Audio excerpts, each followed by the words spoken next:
meeting.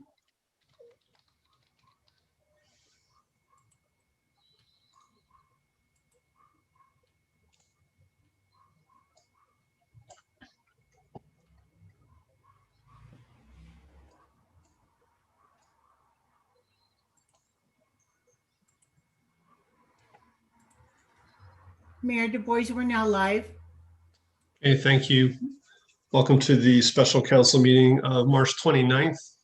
Will the clerk please call the meeting to order? Vice Mayor Burt, Here. Councilmember Cormack, Here. Mayor Du Bois, Here. Councilmember Filska, Present. Councilmember Ku, Here. Councilmember Stone, Here. Councilmember Tanaka. Here. 7 present.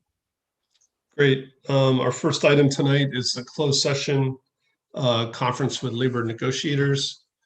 Let's go to the members of the public. Mayor Du Bois, there are no members logged on. Great. Do we have any motions? So moved. Second. Okay, thank you. Let's vote on going into closed session. Vice Mayor Burt, Yes. Councilmember Cormack, Yes. I vote yes. Councilmember Filseth, Yes. Councilmember Ku, Yes. Councilmember Stone, Yes. and Councilmember Tanaka. Yes. Okay, so we are scheduled for 90 minutes. We'll be back here at 6:30. See everybody in closed session.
All right, we're back at 6:40.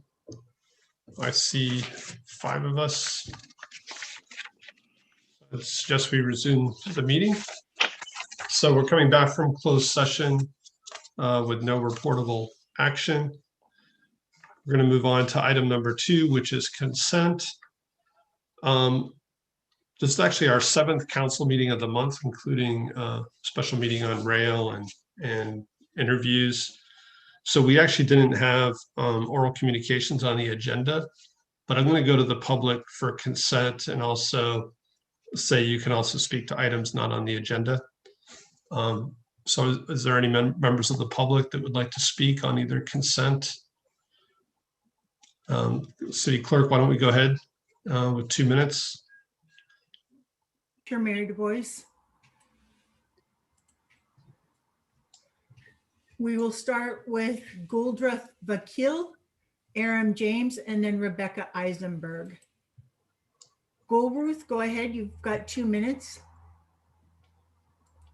You need to unmute from your end.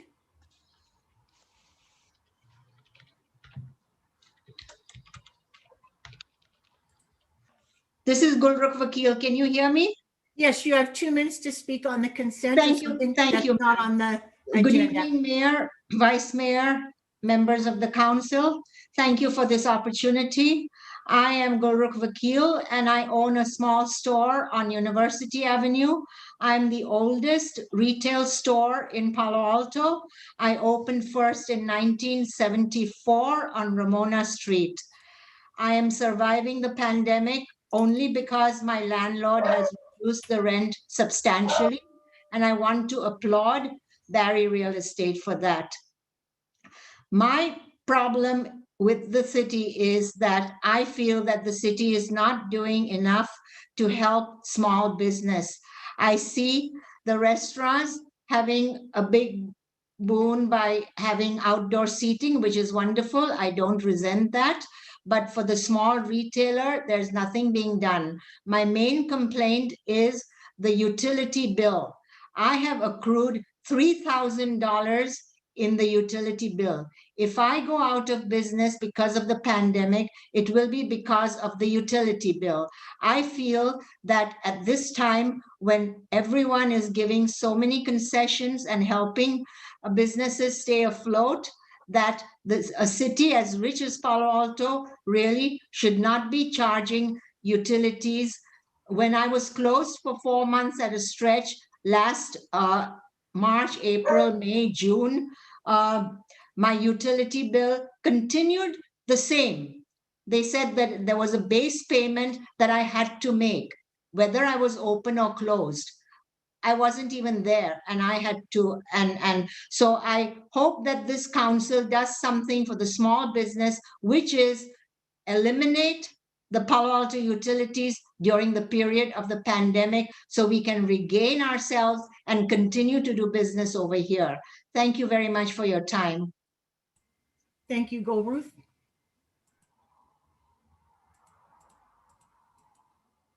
Our next speaker is Aram James, to be followed by Rebecca Eisenberg and then Rebecca Ward. Aram, go ahead. You have 2 minutes. Okay, so you all threw me off a little bit. I called because I noticed there was no oral communication on the calendar, and I spoke to Nellie, who spoke to Beth the other day. Usually I like to think through what I'm going to say to you folks, but thank goodness you gave us back the little bit of 2 minutes oral communication. I commend to you today to read Dave Price's really outstanding op-ed piece today in the Post, Civil Rights and Police Scanners. I'm just going to go to a small portion of his piece that I think is particularly compelling. He says, I've received, quote, I've received a lot of comments from the community that the police department makes its own policy and the city council has no involvement. That Lieber said, on the city council over in Mountain View, Sally Lieber, extraordinary person. If you ask me, the police shouldn't be making their own policies. They should be, quote, here it goes. They should be invited. I'm adding the additional emphasis there, to provide their opinions about proposed policies, but the final decision should be that of the council members. Wouldn't that be something? That's me, going off the rail here a bit, adding my own emphasis. That's why we elect council members. That's why I voted for you folks. Come on, to set policy. It's now up to the other council members to decide if they want to provide oversight of the police department. Palo Alto City Council will discuss this on April 5th. Mountain View, we'll see. But isn't that a profound comment? I mean, Dave Price and Sally Lieber need to be extraordinarily commended, but it's going to mean nothing if you don't read it and stop letting Ed Chicata and the police department set policy. You're the elected officials, and I'm counting on you, really, I am, to start using that and not let the staff intimidate you or Ed Chicata intimidate you. Thank you for the time.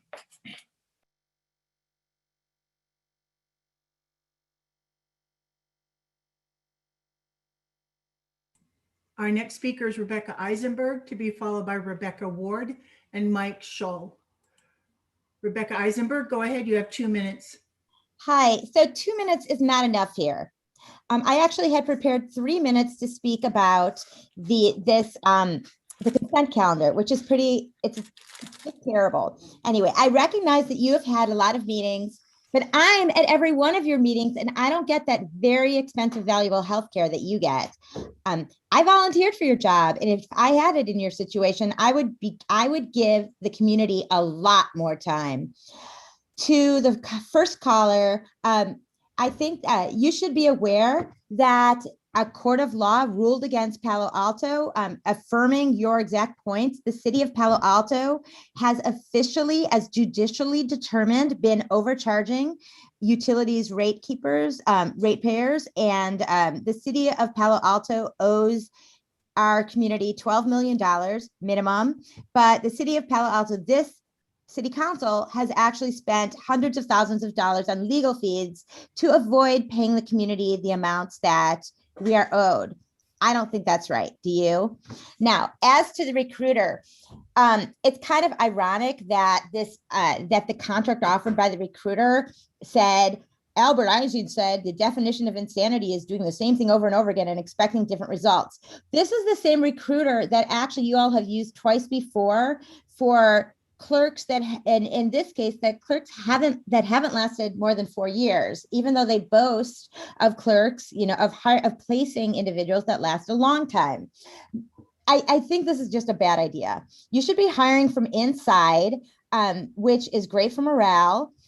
Additionally, importantly, last week you affirmed a resolution against discrimination against AAPI. In the past, you've affirmed a resolution against discrimination against minorities, against women. This recruiting firm only places white people and mainly places men. There are ways to actually get a diverse hire if you actually mean getting a diverse hire. It is just not enough to give lip service to diversifying your employee base without actually taking steps to do that. Now, I've Rebecca, your 2 minutes are up. I know. I'm going to say I have 10 different recommendations for you, and none of them involve using that recruiter. Please don't. Thank you, Rebecca. Our next speaker is Rebecca Ward, to be followed by Mark Scholl and then Chuck Jagoda. Rebecca Ward, go ahead. You have 2 minutes. SFO Airport just announced plans to roll out GBAS in December. GBAS is a landing system being paid for and implemented by SFO Airport. This landing system substantially narrows and targets arrival pathways. It is solely being implemented to benefit the airlines by allowing additional capacity. Originally, the airport tried to sell the technology as benefiting communities by reducing noise. However, the very limited data provided so far shows increased noise over our community. The connecting GBAS waypoint for 28 left-right arrivals is side-by in Palo Alto. The FAA is relying on a CADX to push through overlay routes without thorough environmental analysis. The changes are anything but overlays. They are tight concentration of routes over our community. The airport and FAA have not provided comprehensive data on the noise impacts, nor have they even discussed how much traffic will be concentrated over our community, or even why they are using side-by. Additionally, the route that uses the bay for arrivals from the north is not being considered for implementation in December, so that will likely result in the FAA pushing more traffic to the peninsula. The airport has not even broached the subject of increased aircraft pollution, which research shows is concentrated under arrivals traffic. The problem of concentration over our city has only gotten worse with each CADX change the FAA has made to arrivals. Only SFO roundtable members are part of the technical working group on GBAS. Because we are not members, our input in that forum is limited to public comment, which is often cut off and ignored. The airport counts on the lack of proficiency of the technical working group members to cram through its latest gift to airlines at community expense. The airport committed, if a proposed GBAS procedure appears to have a negative community impact, that procedure will not be pursued. The city should write a letter to the airport director and ask him to pause the implementation of the 28 left-right GBAS approaches that use side-by until the airport and FAA provide comprehensive noise, traffic, and pollution data and directly involve Palo Alto. On April 7th, the city should pursue membership on the official SFO Airport Roundtable so we have a voice in changes that impact our community. Thank you. Thank you, Rebecca.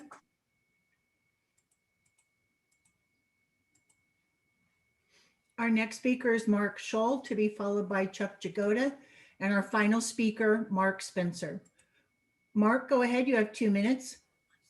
Thank you. As Rebecca mentioned, San Francisco has announced that after 5 years of work, its new GBAS landing system will go live in December. It will affect 6 cities: Los Altos Hills, Palo Alto, the Willows and Bellhaven neighborhoods of Menlo Park and Foster City. Both GBAS and its sidekick RNP are simply tools that enable extremely precise landing navigation. They can be used to distribute or concentrate traffic. After years of marketing pitches saying it would use GBAS to distribute traffic, and that it would not proceed without community consent, SFO has done just the opposite. It is proceeding with a GBAS implementation that will further concentrate and increase traffic, particularly over Palo Alto, Bellhaven, and East Palo Alto. And instead of consultation, it is being implemented via an FAA categorical exclusion. So here we are at the 11th hour again for something that could have been influenced locally and for which we have no excuse to say, quote, the FAA did this to us, or that who could have foreseen it? Instead of coordinating with the cities actually under GBAS, SFO is defining community approval as SFO roundtable approval. This is a slam dunk because the airport is also committing to locking the arrival corridor to be only those directly over us, even though GBAS enables arrivals to now be distributed literally anywhere on the peninsula as they used to be. This is not something city staff can get up to speed on at this late date. I urge you to work directly with the several people in the communities who know the systems and plans in detail and who can parse SFO's marketing spin, and to demand direct negotiations with SFO on this project and its future, and to organize around the 6 or so cities directly under this, and please not the regional concepts that have repeatedly failed us so miserably. How GBAS is being implemented can still be shaped, but we need to organize, focus, and take informed action now. We have less than 9 months. Thank you. Thank you, Mark. Our next speaker is Chuck Jagoda, to be followed by Mark Spencer. Chuck, go ahead. You have 2 minutes. Okay, can you hear me? Yes, we can. Thank you. Thank you. Good evening, council and everyone else. I'd like to remind us all that this land that we call Palo Alto was once owned by the Muwekma and Ohlone peoples. They lived here and took care of this land for centuries before the first invasions of white supremacists in the late 15th century. Of course, it's been sold and resold many times, and now controlled almost exclusively by white people who live in houses that were sold with conventions that people of color were not to live here, not to be sold property. Courageous builder, Mr. Eichler, didn't listen, went ahead and sold houses to people of color. I'd like, there are a lot of wonderful stories and things and morality about Palo Alto, but they're not showing. The public relations are bad. The optics are bad. Castellea doesn't show off Palo Alto to be fair and open. The police violence is very bad. I think we're getting a terrible reputation nationwide, not the reputation Palo Alto wants, I'm sure. Housing, we could do a lot better in housing. I don't see why Palo Alto doesn't pay more attention to these things, kind of letting police violence drag on year after year without doing anything about it, without responding, without facing it. That's not going to work. Thank you. Thank you, Chuck.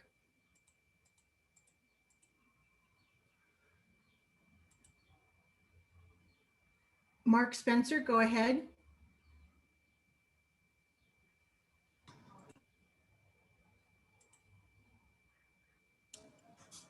Mark, are Hello. you as a part of a panelist for the next item? That is correct. I will promote you up. Mayor Du Bois, we have no further speakers. Great, thank you. So we'll come back to the consent calendar. Looking for motions on consent. Councilmember Ku, I'd like to move the consent calendar items. I will second that. Any other hands? Okay, we'll vote on consent, and I will vote yes. Councilmember Filseth, Yes. Councilmember Ku, Yes. Councilmember Stone, Yes. Councilmember Tanaka, Yes. Vice Mayor Burt, Yes. and Councilmember Cormack. Yes. Great. So we're now on to our one action item of the night, which is continued public hearing on the Castellia School Project at 1310 Bryant Street. Staff have a presentation that they'd like to start with. Yes, thank you, Mayor. So I'd like to just begin by offering a short recap from where we were. This is your third meeting on the topic. The first meeting you heard from residents during the public comment period and from the applicant and from staff about the project overview. You closed the public comment period that evening, and you had deliberation on the 15th. And we went through a number of items, mostly around the interpretation of the subterranean garage and a discussion on trees as well. Tonight, we're expecting that the council will continue its deliberation on the other aspects of the project. But I wanted to just sort of take a moment and maybe reframe staff's expectation for our outcome, expected outcome for this evening.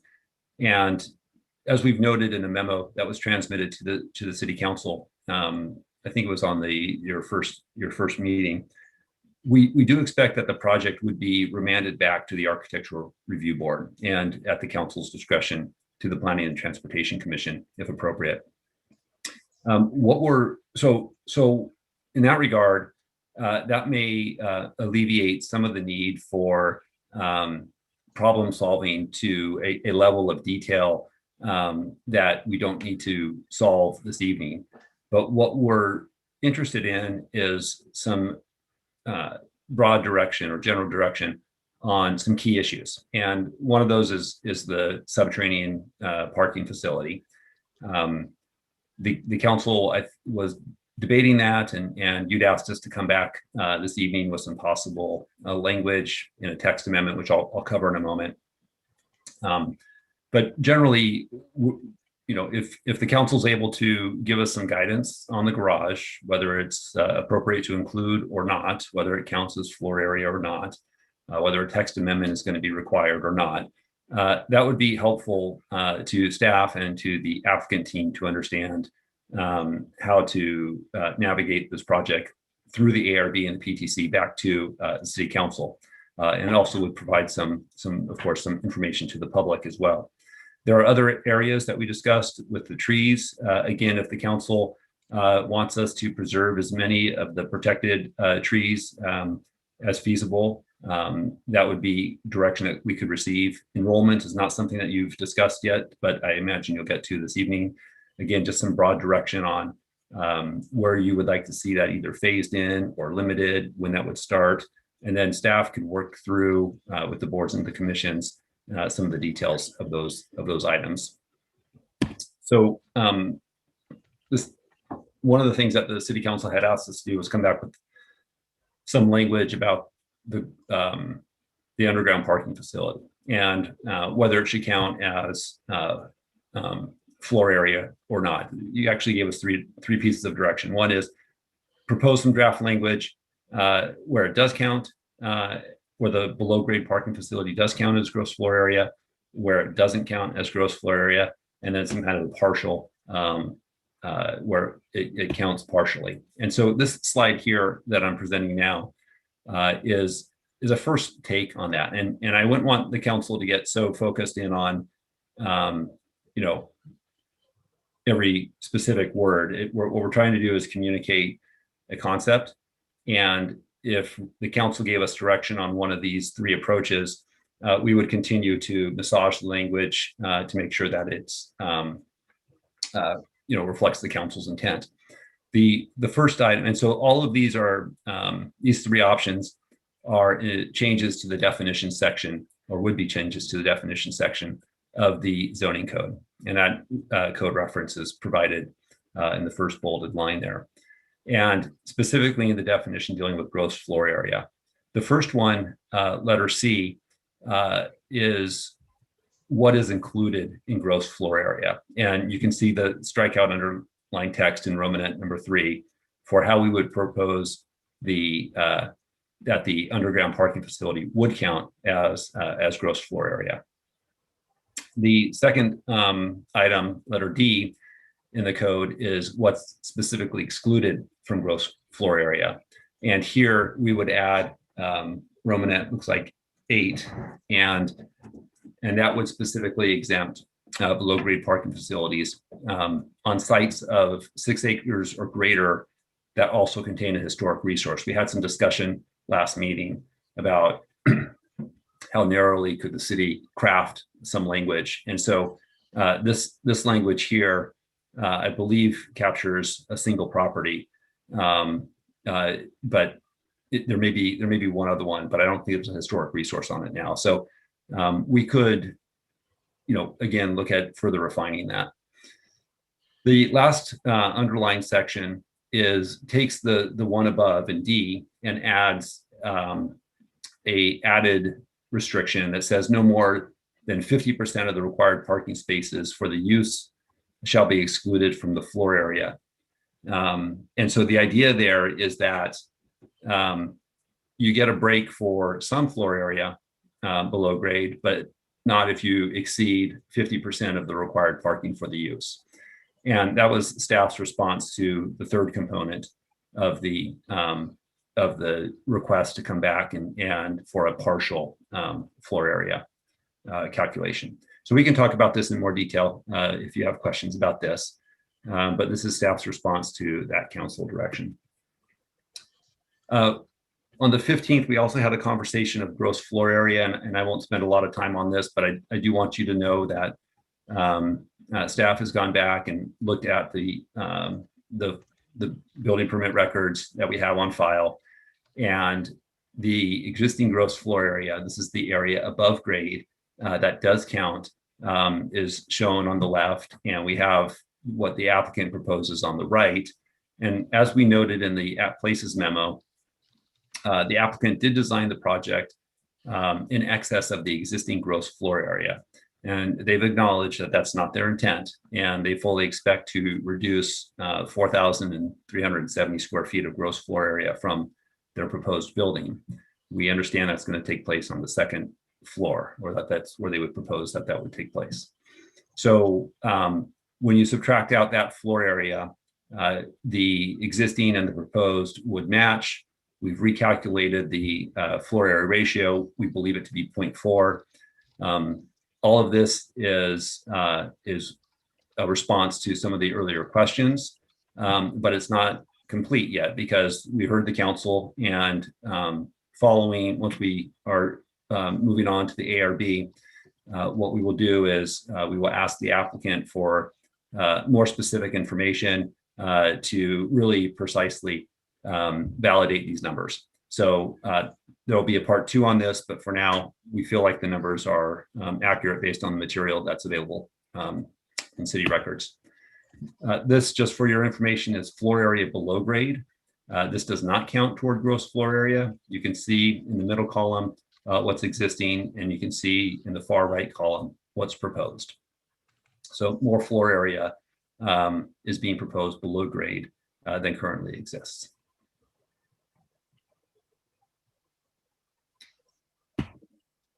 Okay.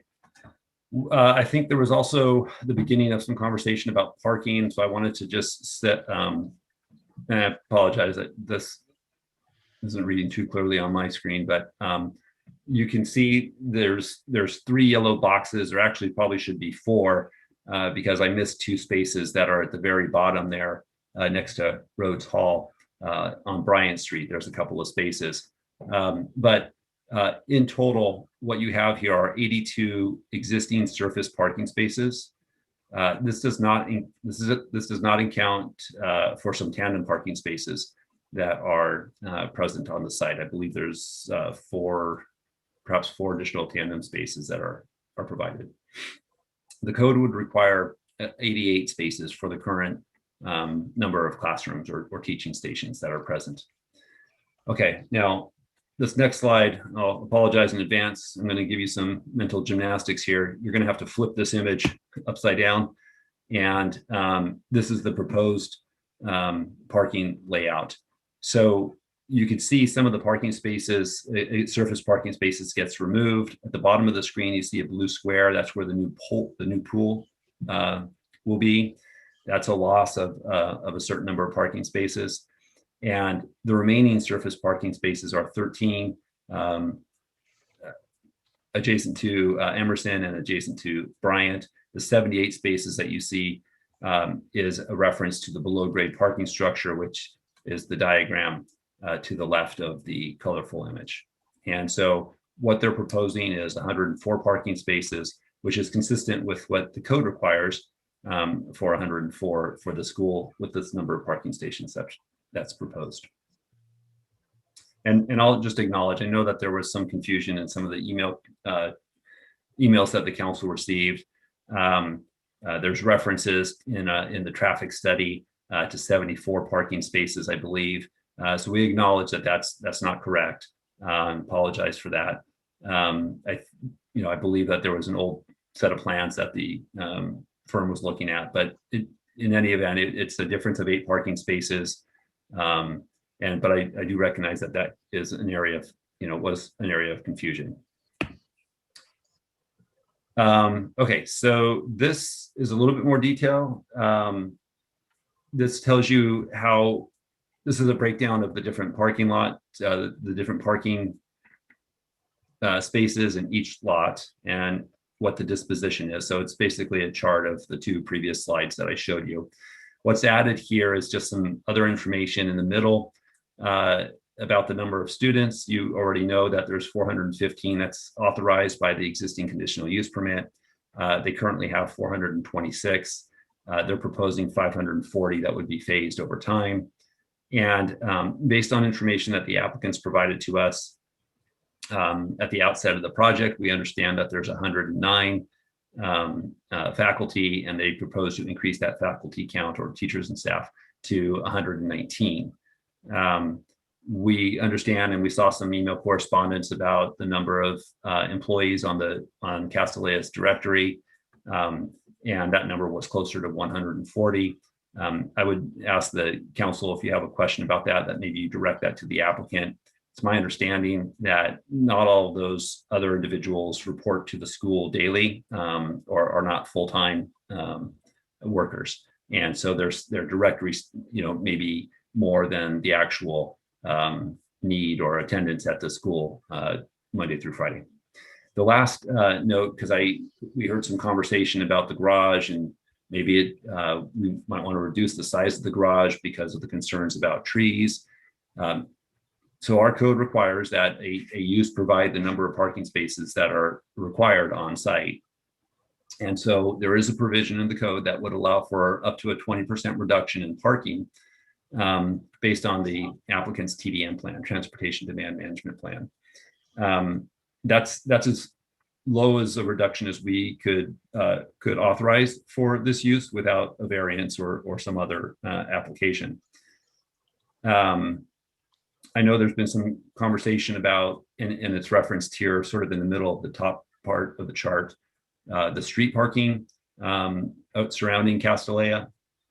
And so as the council knows, that's not part of the, we can't require that. That's not required on off-street parking. Castellea uses it, and you've heard from the school and from neighbors about how there's this understanding about how that street is used, and those parking spaces on the street are used. And so I won't speak more to that. I think you understand that. And then we heard last meeting also about the off-site parking facility at First Presbyterian. And my understanding is there's 21 or 22 spaces secured occasionally on a year-to-year basis. That's not a long-term agreement, but as the school's able to secure that lease or that 1 year term, they do that. Okay, so again, for tonight, just to summarize, no further slides.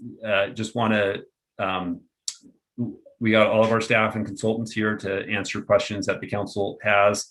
Again, we're really looking for some broad direction on some of these key issues that are going to affect the design of the building, the site landscape, the orientation, and really sort of calibrate the expectations for the applicant and the community if the project is moving toward yes, of course. And once we have that broad direction, staff can massage that through the public process as we go back to the Architecture Review Board and PTC as appropriate. So thank you for your attention, and I'll end there. Thank you. All right, thank you for that. So again, we had several hours of public comment the first night. There's no public comment tonight, so we'll take it directly to council for questions, comments. Councilmember Koo. So, Mr. Late, you're saying to the possibilities to remand to PTC and to ARB. What does that do to the EIR then? Does that mean that we're certifying it, or what does that mean? No, thank you, council member. No, staff would recommend that you do not certify the EIR this evening because we would want to understand more about the changes that the council may direct. And so we would actually recommend that there's no action taking place other than remanding it back to the ARB. But in your remanding, I want to be clear that we get direction from the council on these, sort of these wedge points. And my last note on that is if there's any flaws with the EIR, you're concerned about the EIR, that would be information that we would want to know. Okay.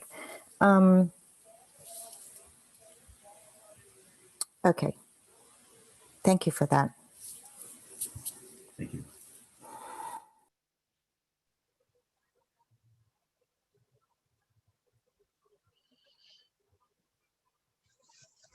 Anybody else? Councilmember Cormack. Thank you, Mayor Du Bois. You didn't specify a structure for this evening, a little bit more free form or? Okay. Yeah, I think so. All right. So I'm just going to then make a few overall comments that we didn't have an opportunity to last time. And I want to tell a story from November of 2018 when a friend of mine stopped me in mid-November and said, "Why didn't we vote on Castellea?" And I said, "I beg your pardon?" He said, "There were all those signs. I thought it was going to be an election." And I think that just speaks to how public this process has been and the disagreements. We've received a number of very strongly worded emails, really on both sides, including all the way up to and through today. And so I want to acknowledge the really strong feelings that people have in sort of multiple camps. Didn't have an opportunity to say that last time. So I just want to say that we understand the gravity of this decision. Okay, having said that, I'm going to jump into a few questions that I had I didn't get to last time, and they're a little bit all over the map. I'll see if I can organize them a bit. First, is this project all electric? I see various things. I see that the buildings are all electric, but it's not clear to me if they will be running gas for the to heat the pool. Will they have a gas hookup? So I'm going to ask Amy French, our chief planning official, to see if she can take a first cut at that. And of course, we can go to the applicant. I do think there is some gas that is required. I don't believe our local codes have required it to extend to commercial or non-residential buildings. And I would imagine some of the science labs that there may be some gas required there. But Amy, do you have any more to add on that? Nothing more. This code does not require it for non-residential, but I believe the applicants are proposing all electric. Okay, thank you. In the conditions of approval, I see that we're requiring that the gym ventilation equipment not operate overnight. Do we still think that's a good idea given the pandemic, or would we be modifying that? We certainly could take a look at that at council's direction. I think it's just mostly a noise issue. And so we just would want to make sure that we're still addressing any noise concerns that may have been associated with that condition in the first place. Okay, well, I think we should just have some people who know more than we do about ventilation think about what makes the most sense. So also in the conditions of approval, I see that the applicant, which is standard, is allowed to choose whether or not to contribute to the public art fund or install art on their property. Since this is a private campus, is it possible or not appropriate for us to require that they donate to the public art fund? And then this may not be a question you can answer at the moment. I realize it's yeah, I just think, again, Ms. French may know more, but putting it on campus would require that the public have access to it and more hours than I think they might otherwise want to. So I think that could be potentially problematic, certainly not to the interior of the property. Okay, so that's a condition of approval that we could potentially choose to. Mr. Yang, did you want to weigh in? Or Ms. French? Got lots of people ready to I could just say that. Thank you. I could just say that it's 40 hours a week. The public has to have access to seeing the art on the campus. It is an option that we provide to the applicant, is one way or the other, either provide it on site or contribute to the in lieu fee. Mr. Yang, did you want to add? Yeah, I guess the only thing I'd add is, our ordinance on public art does leave it to the applicant to make that choice. And so if we were going to deviate from that through a condition, it would have to be, on the basis that we couldn't make the findings that were required without that condition in place. Okay. I think this may be a bit of an edge case in terms of whether or not we want people slowing down driving by Embarcadero. And okay, I'll just slip in one more. Looking at the construction conditions of approval, I would just encourage us to think about two-way communication options. Everything that was described seemed pretty one-way. There was information going in one direction for construction. So I think it's possible we might want to have something more collaborative. Thank you. Sorry, I wasn't sure the order of the hands. So I'm going to go Vice Mayor Burt and then Councilmember Stone. Thank you. I wanted to focus several of my questions on the TDM program and related aspects. As I went back through the report by Farron Pierce and TDM Consultants, there was a reference to a baseline of 2012, and I'd seen elsewhere that the applicant had talked about a 30% reduction in trip generation, I think it was, although I couldn't relocate what was being referenced there. So my understanding is they're operating still under the 2000 CUP.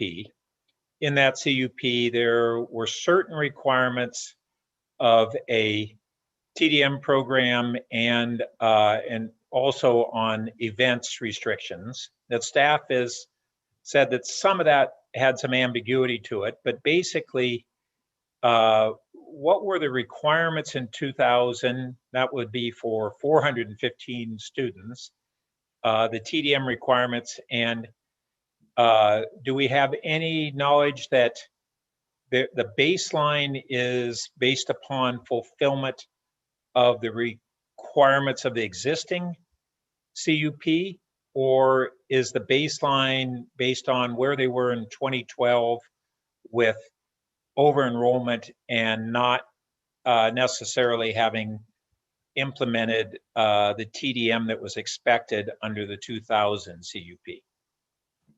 Okay. So I think there's a couple of moving parts there, and I'm going to ask Philip Cami to join us, but maybe to just take a first cut on that. I believe, and Amy or Phil can correct me if I'm wrong, the reference to the 30% reduction was to the AM peak trip generation. And so the 2000 CUP didn't establish an ADT, an AM peak threshold, but they reported what their baseline was at that point. And I believe that 30% is from that baseline of existing conditions at that time to where they are now. On the events issue, you're right. We've noted in the staff report that we don't agree with the applicant or the applicant doesn't agree with us, however you want to slice it, about the number of permitted events. And that was something that came to light, I want to say, well, gosh, it's, I guess, longer now than I realized, but maybe 3.5 years ago. And so I don't, well, so I guess all I'm saying to that is I didn't expect much of a reduction in the in AM peak due to events to have a significant change in what they were reporting as far as AM peak. But let me pause there because I'm beginning to get outside of my area of expertise. So Philip, do you want to offer any more perspective on that? Yeah, well, I'm sorry to say I'm not sure that I have much more to add to that. I'm not sure if one of my staff might have any more clarification on that, or perhaps Catherine Waugh might have more clarification on that. Okay, but the baseline is from 2000. Is that your recollection? I believe it's from 1999. Okay. And so that would have been without a TDM program. Is that correct? So yeah, they would have had their TDM program, but it would have been in the beginning stages of it, right? Is my understanding. And Ms. French? Well, let's see. The new CUP was 2000, so this would have preceded it. It was 1999, right? Yeah, Amy, can you help me? I believe the baseline was 99. Right, and the new CUP was 2000, so this would have preceded any requirement for a TDM program that was imposed under the 2000 CUP, right? Yes, the CUP from 2000 was implementing a TDM program based on the information from 1999. Okay, and until 2012, was that TDM program implemented between 2000 and 2012? I just have to say, I'm not really sure if it was between the years 2000 and 2012. I have data from that I could find from 2012 onward. Have we been provided, so aside from the data on trip reductions, have we been provided with any other documentation as to what TDM program existed and its effects? We do have data about what the TDM program was at the time and the effects year over year from 2012 through, I guess, Well, 2016. I'm talking about from 2000 to 2012. Oh, yeah. No. I don't believe I have any information on that. Okay. All right, I'll come back at the next round. Thanks. Councilmember Stone. Thank you, Mr. Mayor. And I will continue on the TDM theme that the Vice Mayor started. So mitigation measure 7A doesn't specify the additional types of TDM measures to be implemented if the school fails to properly mitigate traffic impacts. Can staff elaborate on or kind of brainstorm a little kind of what you're thinking as far as the additional types of TDM measures that could be implemented? I'm sorry. So if they're not meeting the peak hour trips, is that what you're asking? Correct. I think that, really probably the most effective one would be more shuttles, more shuttling people, encouraging them to bike and walk, other alternative modes. But I think probably shuttles provides the biggest option for increased alternative trips. Okay, because as it's written now, my understanding is kind of once if this is passed, it then falls onto Castellea itself at that point to really just have the discretion to choose those TDM policies to be able to meet their goals, correct? Yeah, and they have a pretty broad set of TDM items that are included in their thing. So really, it could be enhancing almost any one of those. It's just really they would have to do that in order to keep it under their trip count. Okay. And then besides like Stanford Research Park, are there any examples in Palo Alto that you're aware of where our TDM policies actually work to reduce traffic when those TDM policies were conditions of approval for a project? Because I think there's a lot of concern amongst the community, and I think rightfully so, about concerns of the city not being able to kind of follow through on enforcement of some of these TDM policies, and then not actually working out when the project is fully developed. So are there examples that you can point to maybe give people a little more comfort there that this can work? I was just noting that I believe the applicant might have a response that they wanted to provide to your initial question. But to answer that question, I just want to say that, the Stanford Research Park is an excellent example of a successful TDM program. They've got a very successful program, and it really just, somewhat speaks to how much, if you can throw money at a TDM program, you can actually really affect change. This will probably be one of the more robust TDM programs that we've managed as the city, or we've monitored as the city. So I definitely think it's going to be an interesting challenge for the city to monitor it and to, make sure that all of their, reporting is happening and that we're able to monitor it and react if things are not going right. I might just add, the Stanford example is a great one, but of course it's outside of our regulatory jurisdiction. And, what we've tried to do, understanding that the community has a concern about the monitoring and the reporting and the enforcement, generally across the board, but also with respect to TDM, is why we have so many, we put so much attention on this, because we do want it to be successful. And it is probably the most robust one that the city has. Now, that said, the council may have some ideas of how it could be further refined, and we would welcome that feedback as well. And do we have I would imagine we would have the authority within the conditions of approval to essentially if the applicant is unable to, if they're able to meet kind of like the threshold TDM conditions to be able to have increased enrollment, do we have the authority to then be able to say, in the future, they're not able to maintain those TDM commitments, can we roll back restrictions on enrollment and say, so let's just say we increase it to 540, 5 years down the road, they're not meeting their TDM goals. Can we say, all right, the following year, sorry, that's being reduced down to 535, 530, 520 until you're able to start meeting those demands? Yeah, we certainly can, and we have a condition similar to that And, if the council wants it to be, there's a stuff there, we want to give them a chance to cure the issue before we start rolling, taking the enrollment back. But maybe the council wants us to be more aggressive on that and be clear about sort of, their ability to keep enrollment if they fail to meet the TDM plan. So we've done it on AM peak trips. And we also have ADT, I believe, as 2 metrics that we're checking 3 times a year. And a difference between how it was before or how it is currently and how it would be with the conditions is that it's not a point in time where the applicant chooses to give us the counts. It's going to be when the city decides to make the counts, and it's going to be with third-party installers and third-party review. So there's a number of things that we've done.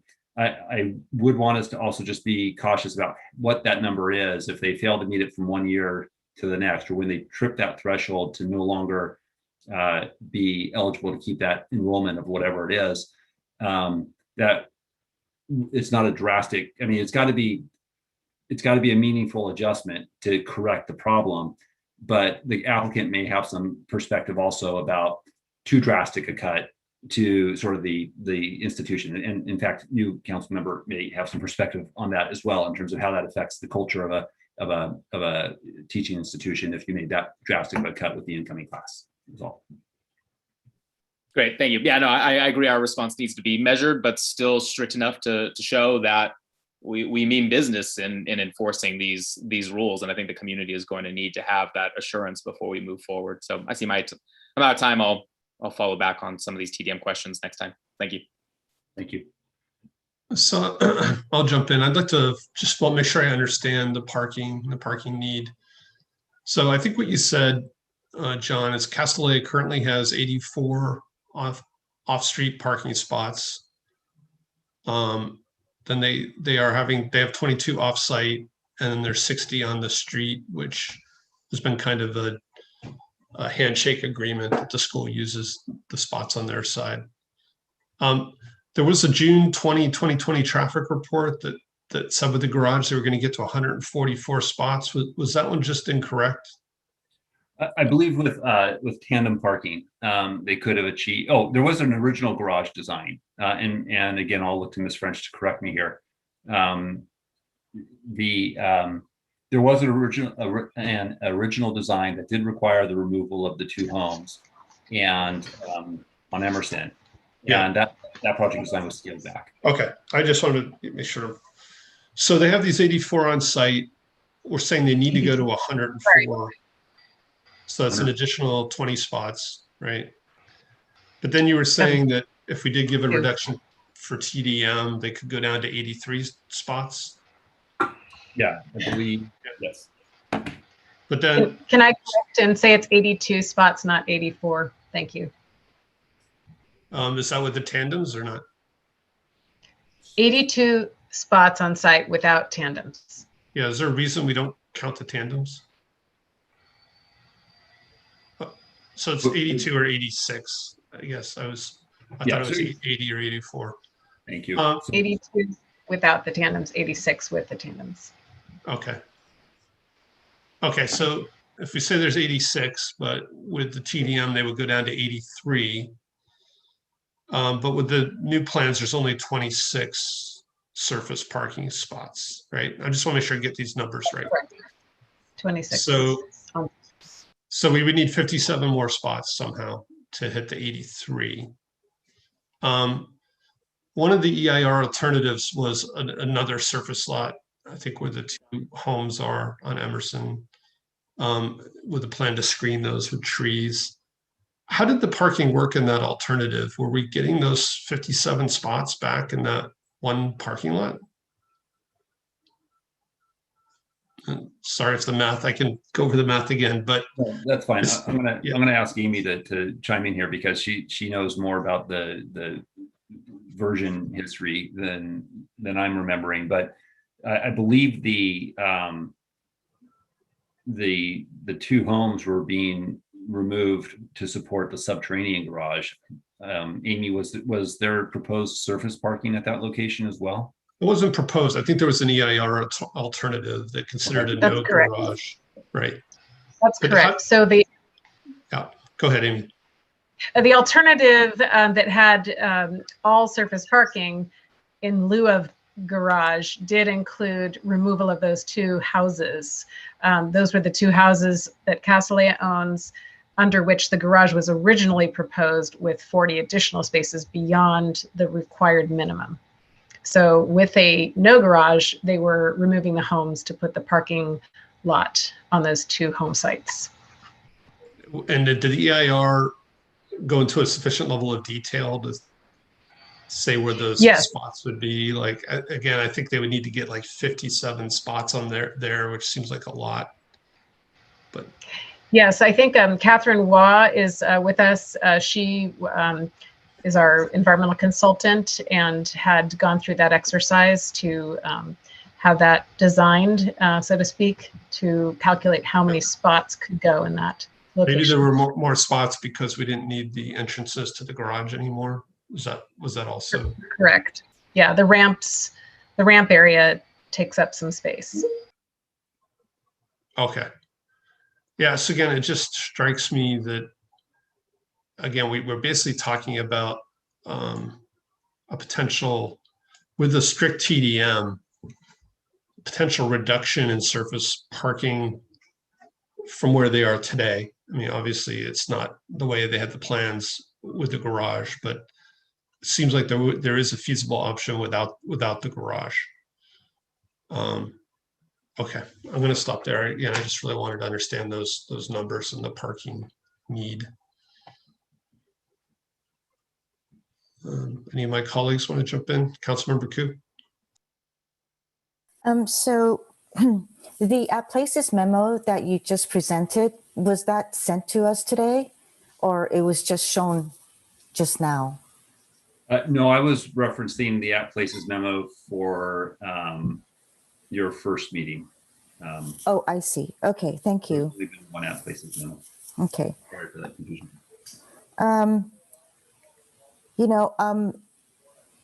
In the July 2020 EIR, there's a footnote over there that says there's 32 teaching stations. And so is that, I'm thinking that that's the above ground teaching stations or in the proposed new building, correct? Or? I believe that includes the below grade teaching facilities as well, but Ms. French, can you clarify that? Certainly.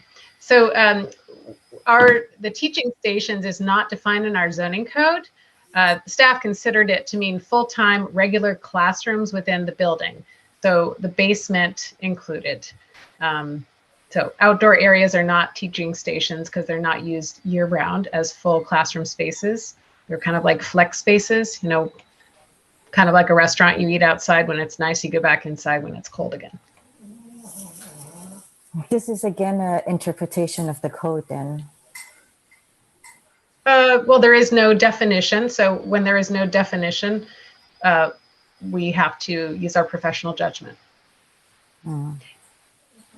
If you would like Catherine Waugh to confirm regarding the no garage alternative and all of that other stuff, she is available.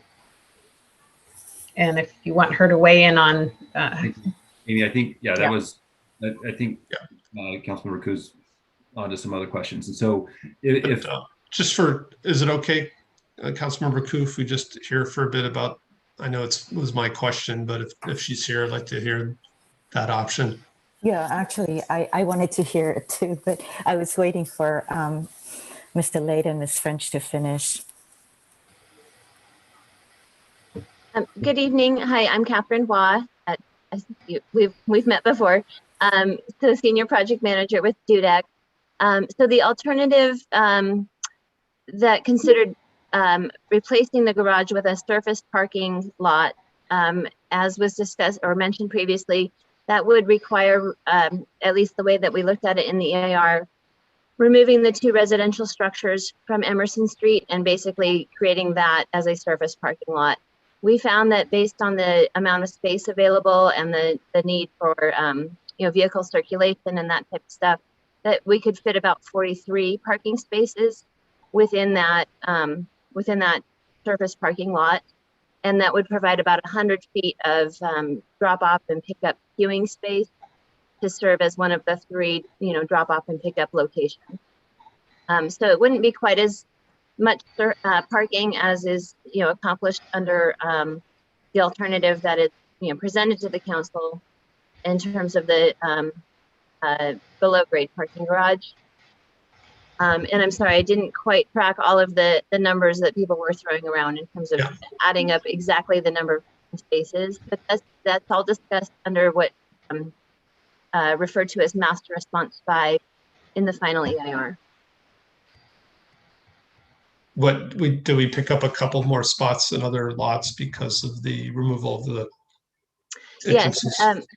So there's the parking lot on Bryant Street would be retained in its current configuration with 24 spaces. The parking lot at Kellogg and Emerson would, let me skim here, would have about 25 spaces. We had proposed or contemplated modifying the building to have a row of tuck under spaces. So there would be a row of parking with building above it. And so that would get you 25 spaces. And then there would be 43 spaces in the surface lot that replaces the Lockheed House and the other residential structure on Emerson.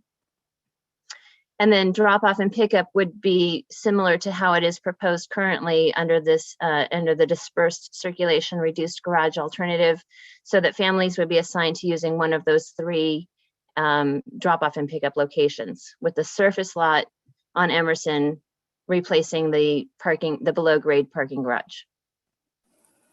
What would that do to the trees that are? Yes, that would require a fair amount of tree removal. Typically in a CEQA alternatives analysis, we don't get to the detailed level of grading plans that you would for a proposed project. So we can't say for certain which trees would and would not be preserved. But let me see how we had described it in the EIR.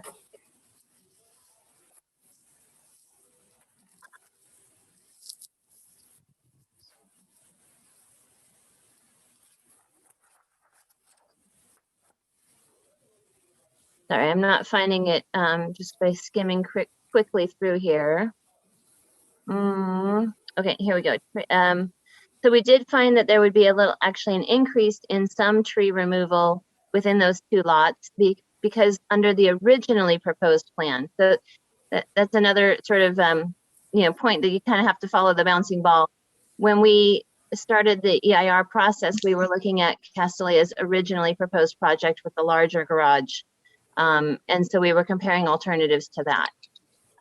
But we did specify in this Master Response 5 that I mentioned, removal of several trees, 98, 99, and 100 that would have been preserved originally.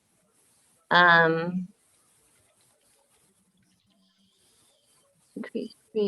we did, so there's a potential though with the surface lot that the redwoods that are sort of right at the edge of the garage, at the kind of between the 2 residential properties and the edge of the garage, tree numbers 111 through 115, that there's a potential those could be saved with a surface parking lot, but it would require a greater level of design effort to be able to verify that.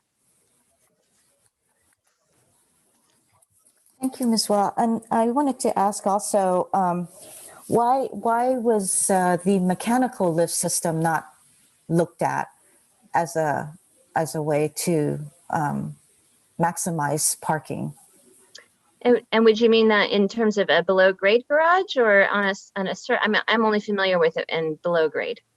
Right. Well, I mean, if it wouldn't take up that much more, it would have been interesting to see where the classrooms were going to be underground underneath the building, that same site be perhaps put aside a little for the mechanical lifts. So, I mean, I don't know the calculations and so forth, but obviously it's going to take a lot less space, and it would have maximized usage, and perhaps could even house the remaining number of spaces needed. Sure. So under CEQA, we look at a range of reasonable alternatives. We factor in the impacts that were identified and different ways to avoid those impacts. So we don't always, look at all of the various options. I shouldn't say we don't always. We never look, there's an infinite number of possible alternatives, and we can't, look at all of those. To be honest, I don't think mechanical parking occurred to us, but my initial thought is that would require deeper excavation. And there is concern about encroaching upon the water table. So that would be something that would need additional, look at, the mechanical and engineering implications of such a system. Thank you. I think my time is out. Mayor, if you don't mind, Councilwoman Koo had asked about the teaching stations, and I just wanted to come back to that for a quick moment. We didn't flag this as an interpretive issue. The council, of course, could look at this and decide that it's one that requires more study. I did look at the code, and it does say two parking spaces per teaching station. And so the idea, if there are permanent, if there's a class or permanent instruction taking place outside, and it's not just a class that was inside that's going outside, it's the same class. We would consider that the same class, just being relocated from indoors to outdoors, as opposed to there's an indoor class and there's always this perpetual outdoor class. That would be, I would see your point if that was also another teaching station. But anyways, just wanted to offer that perspective. All right, thank you. Councilmember Tanaka, we haven't heard from you. Would you, Councilmember Filson? Hi, thanks. So back on TDM.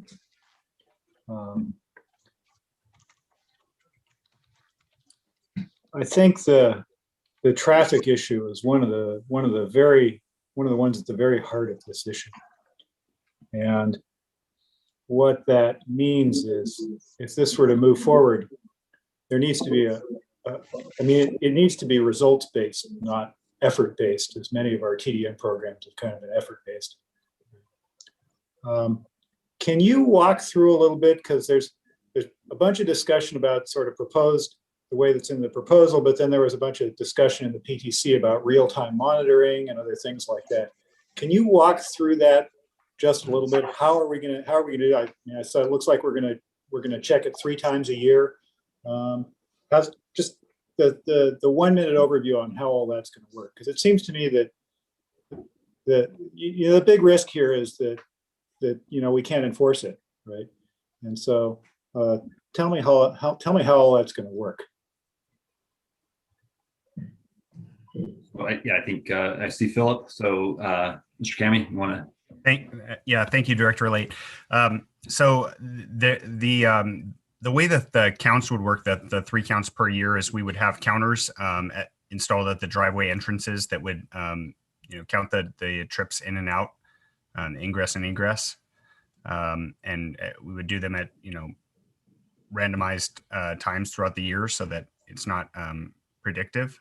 And in addition to that, we would also want to do counts in the neighborhood to kind of measure traffic volumes, just noting that might not necessarily be an indication that a changing traffic volume is due to Castellea, but can help us to understand what's going on and help us to benchmark it over time. And how are we going to do that, and how often, and who's going to analyze it, and what's that whole process? And then there was a bunch of discussion on the PTC about maybe more frequent sampling was needed and so forth. So can you provide some color on that?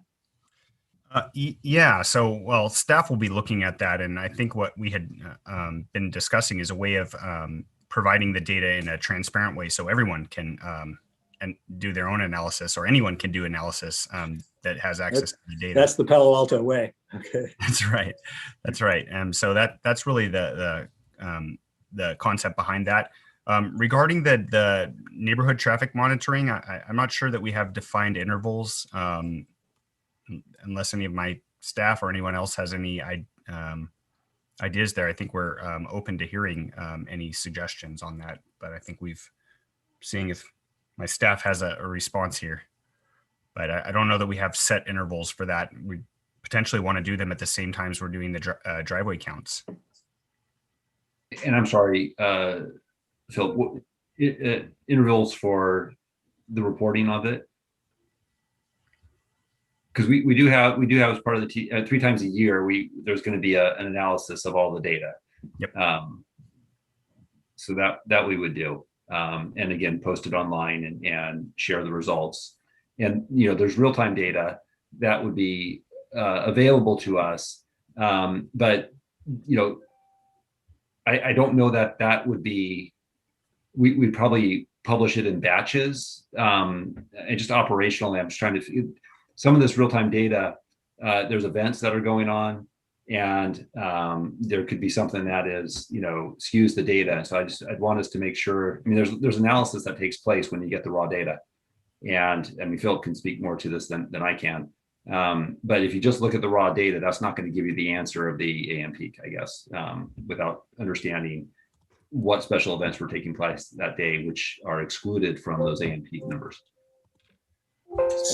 So who's going to do all that analysis?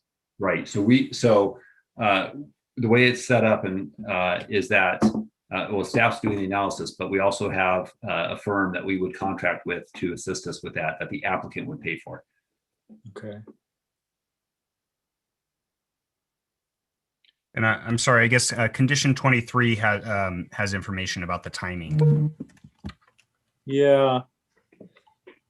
I'm just going to look through this, due to condition 23.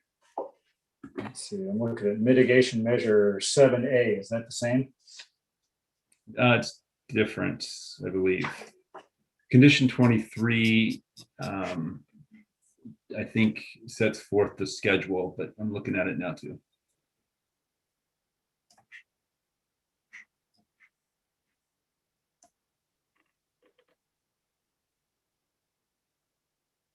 Okay, let's see, here we go. Yeah, condition number 3 is the reporting schedule. So three times a year, and then after 15 years, the PTC had recommended it go to twice a year. Right.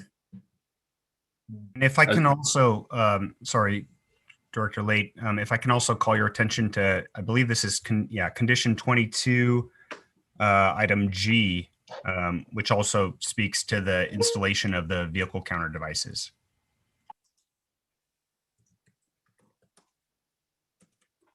Okay, I'm going to run out of time here. I hope we'll continue this discussion. I wish I had more confidence that we're actually going to be able to have a really closed loop on this thing, because if it moves forward and we don't have that, then the effort based isn't enough. And again, I mean, I don't want to impose sort of, I mean, I know this stuff is hard, okay, and I don't want to impose hard stuff on staff, but there's a certain amount of, I mean, we're running up against some laws of physics here, right? I mean, it's hard to have a destination school in a residential neighborhood that continues to grow and doesn't run into traffic problems. Okay. I mean, and that's kind of what we're grappling with.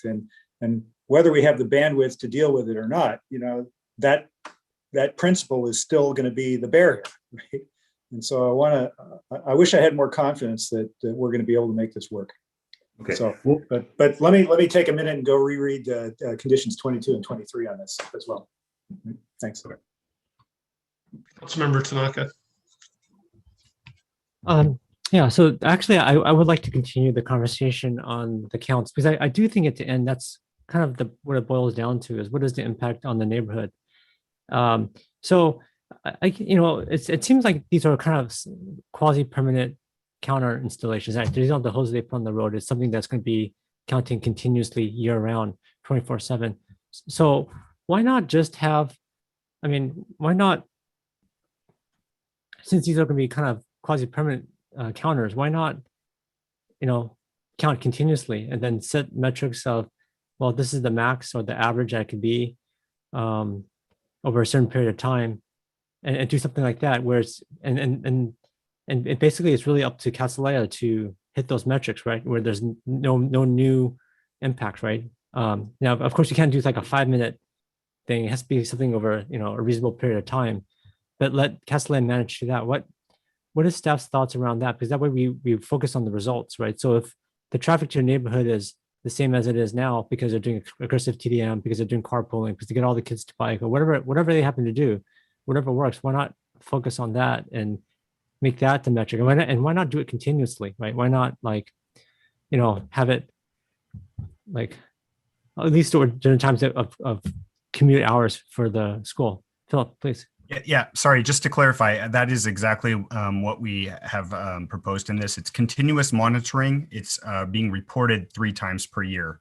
It's only But why not build trust with the neighborhood and let it just stream it to the website? And so neighbors that are concerned about and we that way because we have a lot of people here that know how to use a spreadsheet, right? So why not let them have at it, right? And but we set some really clear metrics like, okay, over the course of the year, it's kind of like what the county does with Stanford, right? For Stanford, they have like a certain number of, net new trips, right? You have a certain limit. Why not do it that way? Why? And let them figure out how to do it, and they'll have to spend whatever money they have to or resources to do. I guess I'm just trying to understand why do only 3 times a year? Why not just put it to the website, build confidence with the neighbors, and let Castellan manage to that and give them some really strict metrics that they have to hit. Is there something I'm missing here? So I guess I would just say I'm not sure why we couldn't require that. I do want to be mindful of the fact that if we're doing it on an ongoing basis, there is some kind of a bit of a resource requirement from staff. Well, but I see a lot of stuff.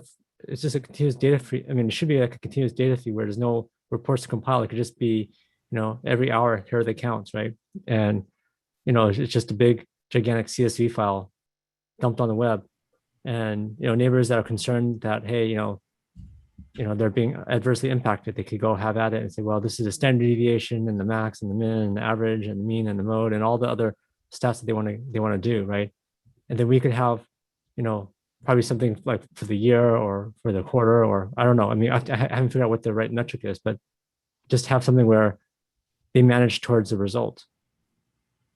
And then the data is freely available to everyone. And so if people in the neighborhood want to or Castellan wants to, really get into the details, they can do that. So I see our consultants on board who has some experience with some of this information and probably wants to share his insight. I do want to note as we put, so I think we could probably publish that information, but I also want us to be mindful of the expectations too of what the community might see when they get that data, and maybe hear from the council and affirm what we've included in the draft conditions is that we're measuring not only AM peak, but average daily trips too. And so average daily trips occur over a period of time. And I forget what we have, and maybe Phil can help me. It might be during the reporting period, but we've also noted in our first staff report to the council that it could be as short as 2 weeks or something like that to develop what that average daily trip is. And there will be events where I kind of feel it should be like at a time when the school's operating, right? When the drop off and pick up times, I guess not drop off, but whatever, in the morning, PM, we measure that and for the duration of the, so if yeah, to me, it would make sense that we have like the average daily trips for when the school's operating for those peak time periods, right?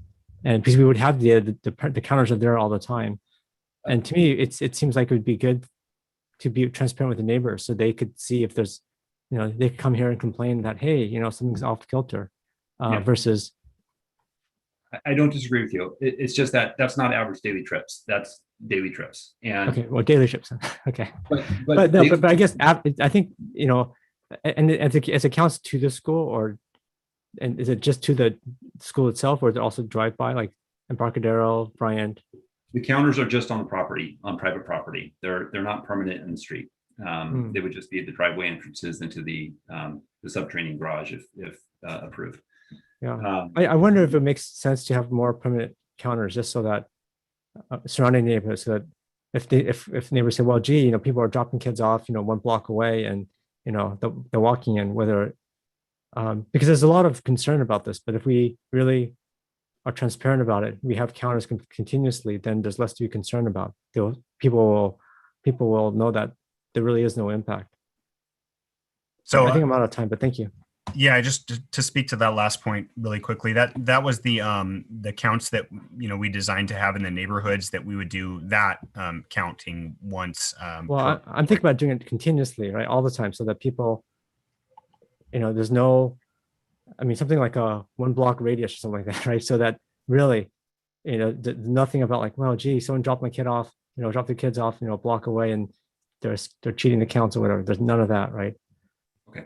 So, Mayor, if you don't mind, can we hear from Mr. Spencer to expand upon our response? Yeah, sure. Thank you. Good evening. I'm Mark Spencer, the principal traffic engineer working on the environmental document with DUDEC on behalf of the city. With respect to the monitoring, 3 times a year is fairly standard for school TDM monitoring. Having continuous monitoring, I understand the need for transparency, but without vetting of the data and accounting for anomalies, you will actually be setting up a situation that could be administratively burdensome. And also, it doesn't account for anomalies in the data and things that need to be checked. Counters sometimes could malfunction, there could be spikes.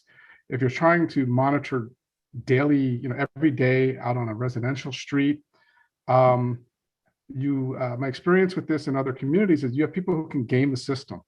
So if you're trying to say, hey, I don't like this project, so I am going to pass by the counter or go over the counter or make sure, and suddenly that counter is going to go up by 50 or 60 vehicles for no reason other than someone is trying to just jam up the count and therefore cause some kind of abnormal data, which then would have to be checked to say, what is a typical thing?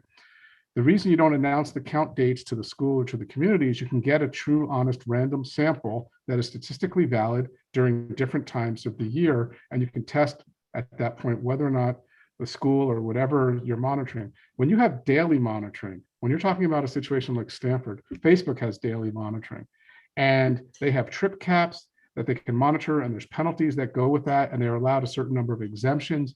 It's a very elaborate situation for thousands and thousands and thousands of vehicles that happen every single day.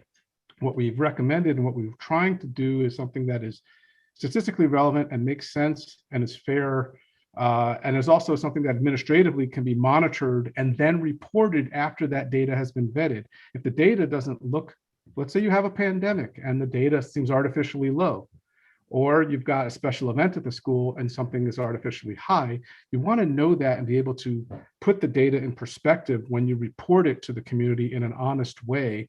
And it also doesn't give the opportunity for anyone, whether it's the school, their community, or their city, anyone to try and game the system or do anything. You want to have independence in the data and certainty in what you report is transparent. So there are standardized ways of doing this, and that's what's been recommended, and that's why you see the 3 times a year and different times and randomness aspect to it.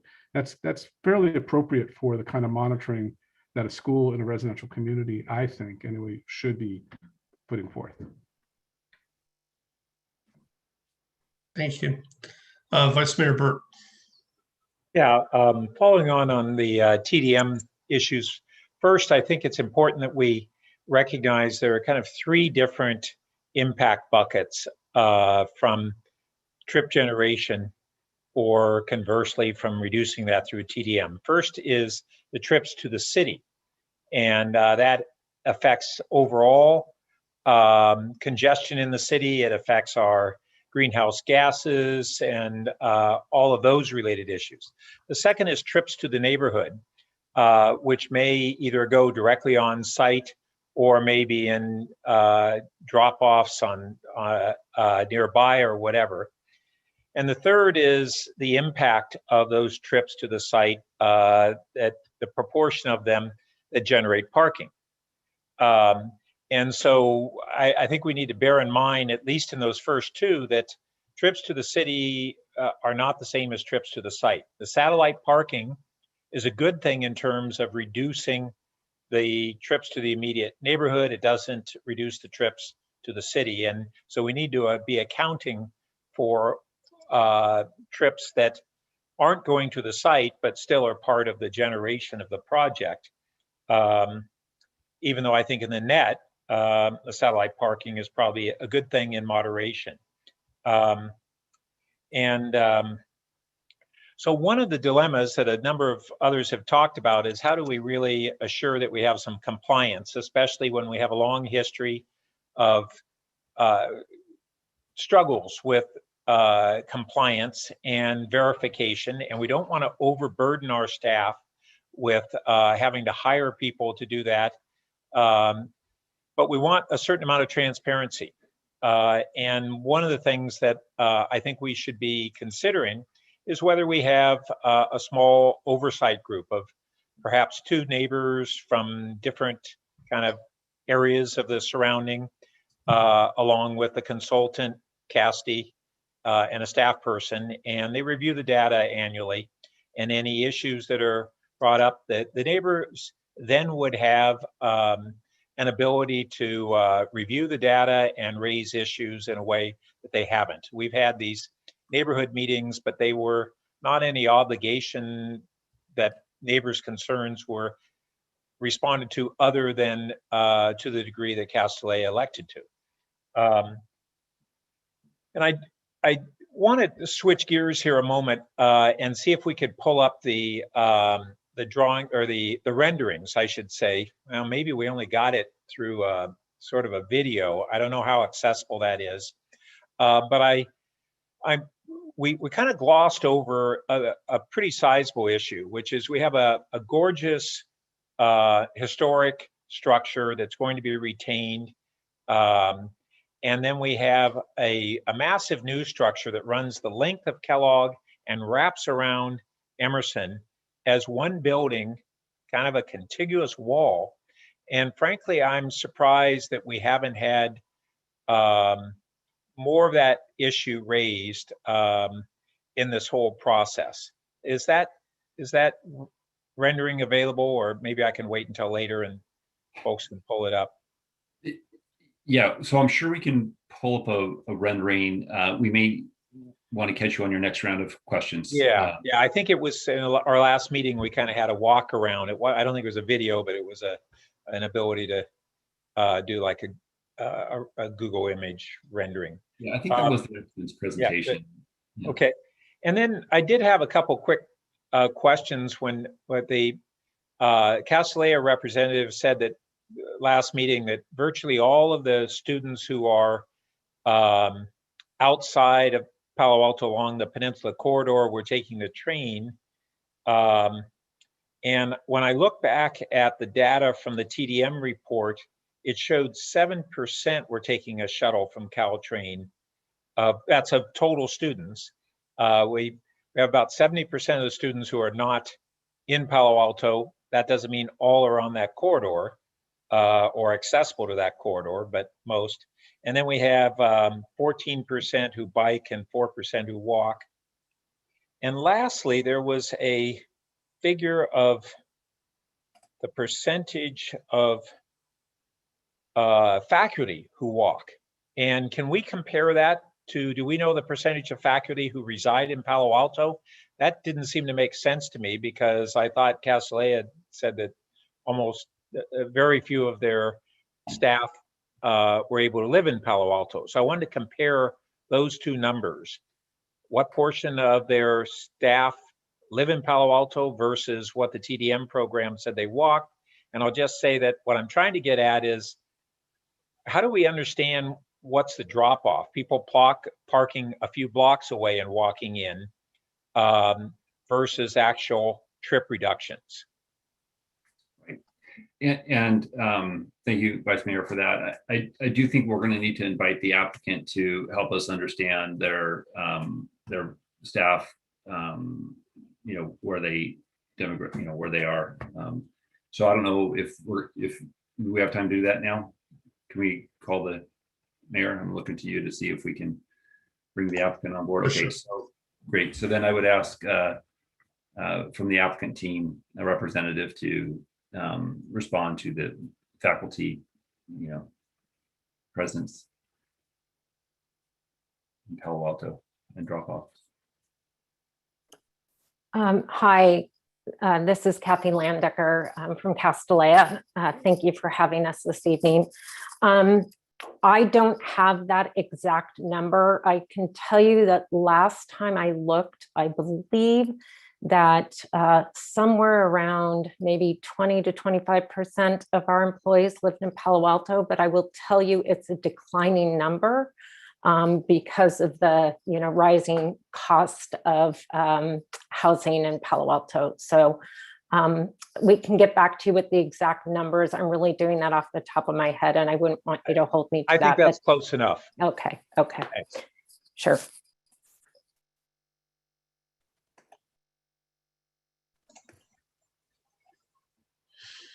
Thank you. Okay. I'll jump in. I want to talk about conditions of approval. So what is the enforcement mechanism for violations of conditions of approval?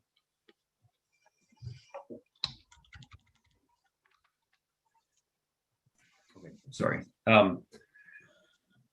So the way it's proposed here for this project is we would receive a deposit of $15,000, and when that deposit gets to 5,000, we go and we ask the applicant for to replenish that back to 15,000, and so that cycle will continue, and that will be for proactive annual monitoring of the conditions of approval and the TD and reviewing the TDM reports as they come in 3 times a year, as well as the laying the counter strips on the public right of way. If we get complaints from the conditions of approval, we would have a contract code enforcement officer to help staff, because as you know, our code enforcement team is down to 1 right now, and we would need to augment that with some consultant help, and so these funds would support that. And this person would become familiar with the conditions of approval. So that's how we would respond to complaints through the typical 311 process. If there is a violation, I'm sorry for all this, I know you're under time limits here. Perhaps the mayor can exercise some discretion. But to get to the question, I guess, of when there is a violation, we would send a notice of the violation and an alleged violation if we didn't see it, or violation if we did observe it. And we would give the applicant a period of time to cure the violation. And if the violation's cured, then we move on. If it's not cured, then we probably send another notice that gives them a deadline to comply within a certain number of time, and failure to do so then results in penalties, fees, and so forth. Under our fee schedule? Yeah, per our fee schedule. So I did try to research some CUPs on private schools in other cities, and I found one which had an interesting thing. It just across the conditions of approval at the top, it said each violation is punishable as a misdemeanor and should be punishable by a fine of not more than $2,500 or by imprisonment in county jail. So that's like real enforcement. And I think, again, part of what we're struggling with here is understanding how do we have tighter conditions of approval and actually enforce it. So we have condition 30 that talks about how the city reserves the right to initiate civil or criminal enforcement. And again, I don't want to, I'm not trying to be rude to Castellea. I just think being really clear about having an enforceable clause might be something that would give us more comfort. Okay, so we can certainly, here, make some adjustments. I feel like we do have a fair amount of strength in these conditions when it comes to our ability to enforce them. And depending on what the violation is, it could have impacts to their enrollment. It could have impacts to their daily, there could be daily fines that accrue until an issue is cured, including going to, the Planning Commission for recommendations on how the CUP may be modified in some way if it's more of a structural issue. But let me ask a couple other questions. And so again, I think we've been talking around the TDM a little bit. I definitely think I'd like to see it be more specific. I know we're saying no new net trips, but again, I've seen some of these specify numbers of student carpools permitted. Basically, no student single occupancy trips. They would have to buy a permit and for a carpool. Again, I think Philip said maybe more shuttling requirement. The other thing we haven't touched on yet, 27 seconds, so I guess I'll wait, but we need to talk about events, I think. Councilmember Cormack, I think I saw your hand. Thank you, Mayor Du Bois. And thanks to my colleagues for all the questions about the TDM. Always a huge fan of shuttles. And I think it would be worth seeing a little bit more information on how many there are and where the commute shed that they serve. Still got a couple of small questions. I know, Mr. Kami, last time we tried to clarify that it was really no net new trips, but I'm on page 217 from our packet from the 8th, and it still says an increase of 114 net new daily trips. So whenever we get to something, if staff can just note that that needs to be updated. Maybe it's still a draft. I'm not really sure at this point. That actually brings me to just an overall point. I've got a running list of the number of things where we're having to figure out what the right numbers are. And so when this comes back, I'm going to expect, we already discussed square footage last time, but even the number of employees from the March 8th is now a different number that was presented today. The number of parking spaces was updated today, and the applicant has sent us something changing the number of trees to be removed. I'm not going to be ready to approve anything until, Councilmember Philseth was saying, he wanted a lot of comfort about the TDM being able to work, and I agree with that, but I also want a lot of comfort in understanding exactly what we're approving. So I'll just lay that out there. I know there have been a lot of moving pieces and parts. Also on the trip counter, I appreciate the intent of the real-time information being public. And I understand that there are some concerns in terms of implementation, but I think we could try it. We could try it for a year, see how it works. So this hasn't come up at all, but am I right that there's a lot of artificial turf on the interior of this proposed project, that it's not a natural environment? I think it says it's around the circle. Sorry, Ms. Wrench, do you have that information? So I was going to have a look at the plans, but yeah, I believe it's artificial turf on the circle there. Okay, and I understand why that might reduce water usage, but just at a sort of instinctive level, I don't know that that seems consistent with. Anyway, I just throw that out because I thought it didn't really fit with the rest of the project. So I don't know if the applicant wants to say anything about why they chose artificial turf when there's so much, natural things on the other areas. Mr. Mayor, is that all right if they address why that? Thank you. Yes, sure. Sure. Thank you for the question. Good evening, everyone, and thanks for having us here. The artificial turf was a decision that was made in 2010 to cover the circle. And that's something that is easily changed at any time. And I don't believe at this point those kinds of decisions are even part of the plan, one way or the other. Okay, that's helpful. Thank you. I did find it somewhere in the voluminous public record as we've been describing it. Okay, trying to see if I have anything else left on that.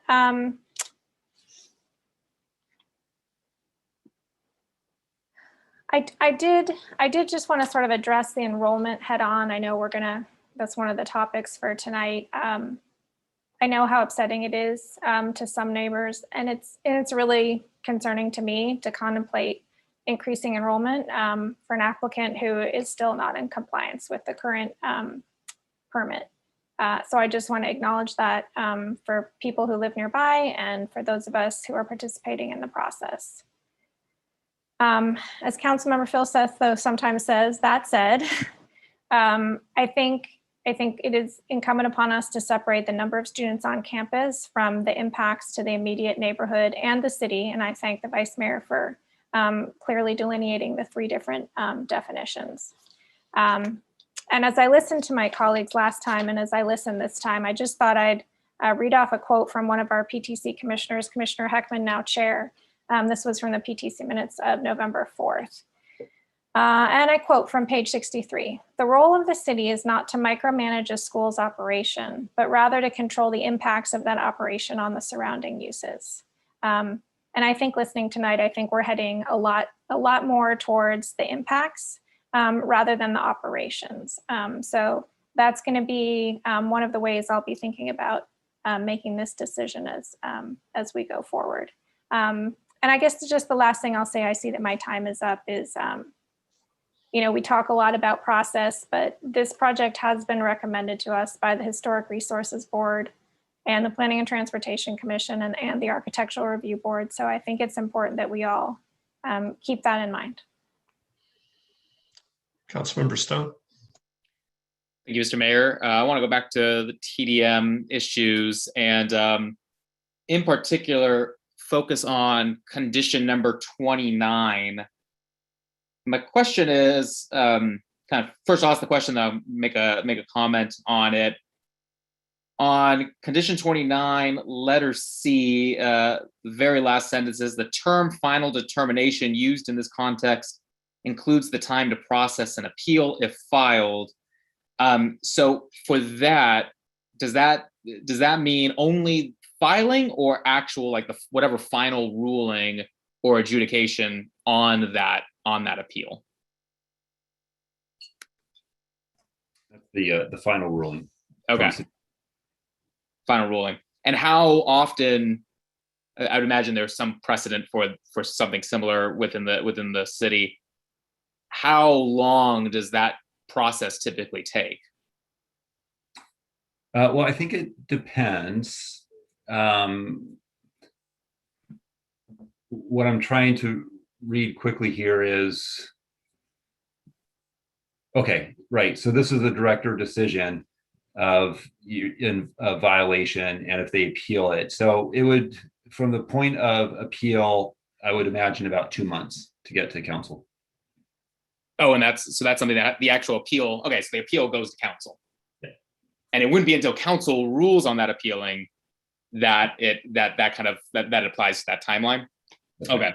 So then this is an area where I'm very much concerned, because condition 29, we had the back and forth on my last round talking about if Castellet is in violation of the TDM, then we could stop or suspend their enrollment for the following academic year.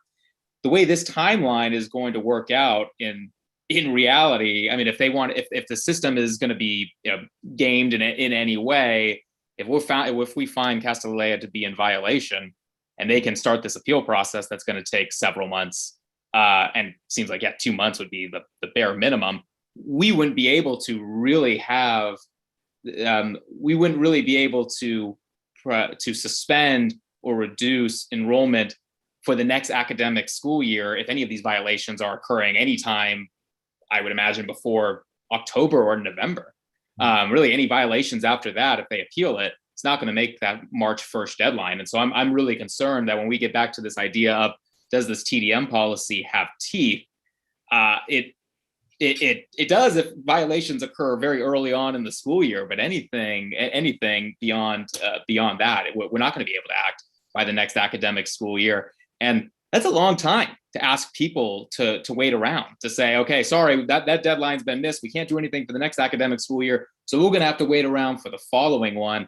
And when community members are frustrated, if these traffic mitigations are just not working out, I think we're going to have a significant problem there. So I think definitely moving forward, this language needs to be strengthened to make sure that we can act appropriately and quickly, because I don't think we're able to do that here. And yeah, I think kind of following up on what Councilmember Tanaka was talking about, I think there's I'm interested in kind of pursuing ways where we can increase the rate in which we're analyzing these traffic reports, because I think the way it's being proposed doesn't sound sufficient. I believe it was the I can't remember I apologize, can't remember the name of the presenter who answered Councilmember Tanaka's questions, but he mentioned that the way in which we're using it for Castellea, these traffic counts, is standard for schools. I think that kind of misses the point here with Castellea in an R1 neighborhood, that this isn't a standard school. Castellea is an exceptional school in an exceptional neighborhood with a lot of reasonable concerns and I'd say historic frustrations that have built up over the years. And so to really see this project as a standard school, I think is absolutely missing the point. And we need to find ways to be able to strengthen these safeguards. Otherwise, this is going to be a really difficult project to be able to approve, because I think the community and the neighbors really need to know that we're trying to that we're kind of like Councilmember Phillips was saying, that these measures are going to have teeth and that they're going to work. Otherwise, this is a massive project that I don't think it's appropriate to approve simply on kind of hoping for best results. I'm out of time. So I'm going to suggest that maybe we take a 10-minute break. I feel like energy is a little low right now. And why don't we come back at 8:40 and hopefully we can start to get to a conclusion on this. Is that okay with everybody? I saw some heads nodding. Okay, 10 minutes.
Okay, it's 8:40. If you're back, and please turn on your camera.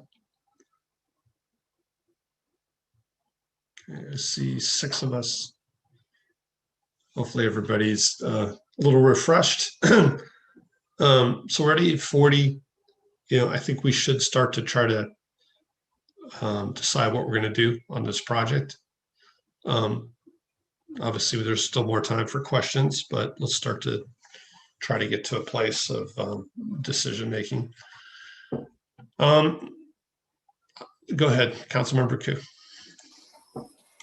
I just wanted to find out, in the how is the rollback of enrollment from the violation that the school had when they went over their enrollment numbers? How many did they reach that they went over by? And then how many have they reduced? What was the year that this happened at?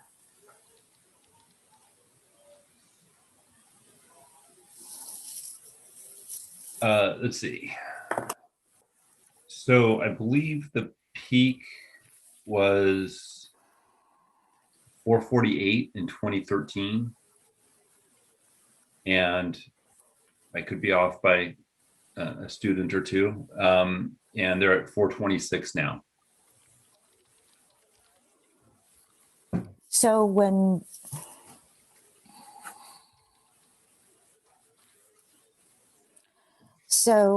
they were notified in 2013, since then they've only cut back 22, and they're still not there at the 415 number.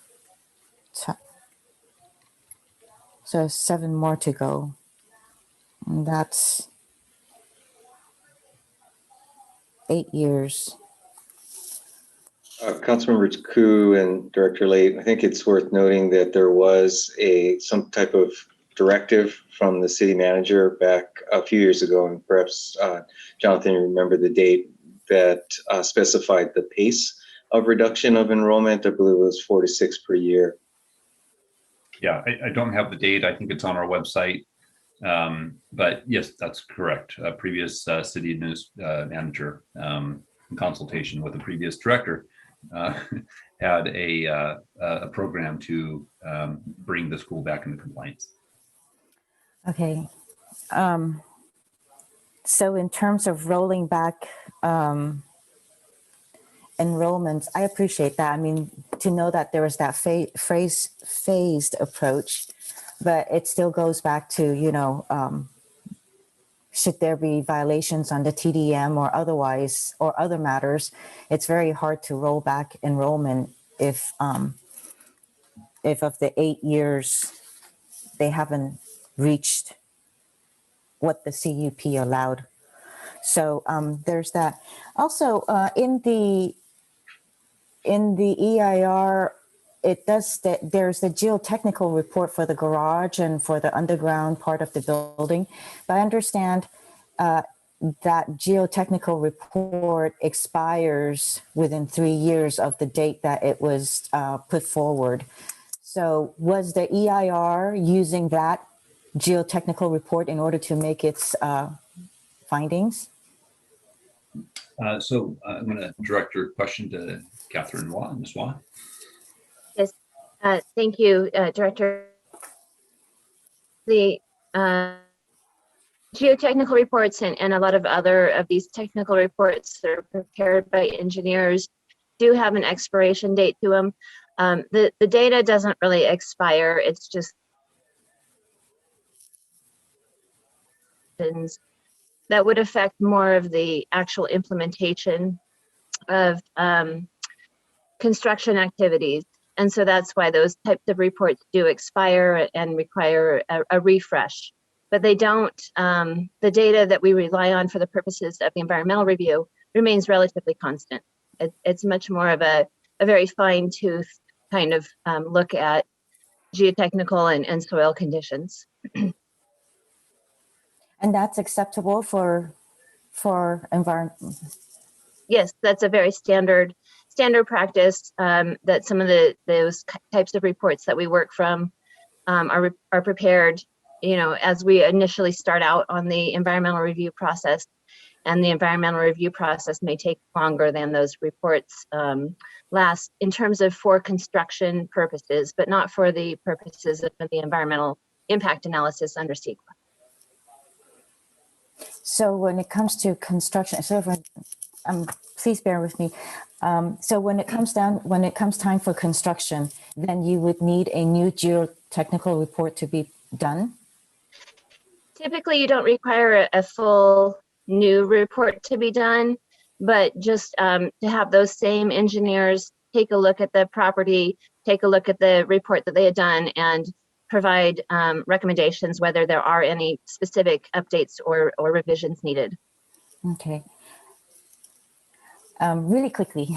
So with the no garage alternative, the number of cars coming off Embarcadero and turning to onto Bryant and going to the 3 drop-off and pickup zones, will there be a lineup or queuing off of Embarcadero to get onto Bryant and get onto Kellogg? And so what would that look like? And I believe you're directing that question towards me, so I'll go ahead and answer. We did not do a detailed analysis of that queuing or the potential for queuing, but based on the original analysis, that there wouldn't be queuing for getting into the garage.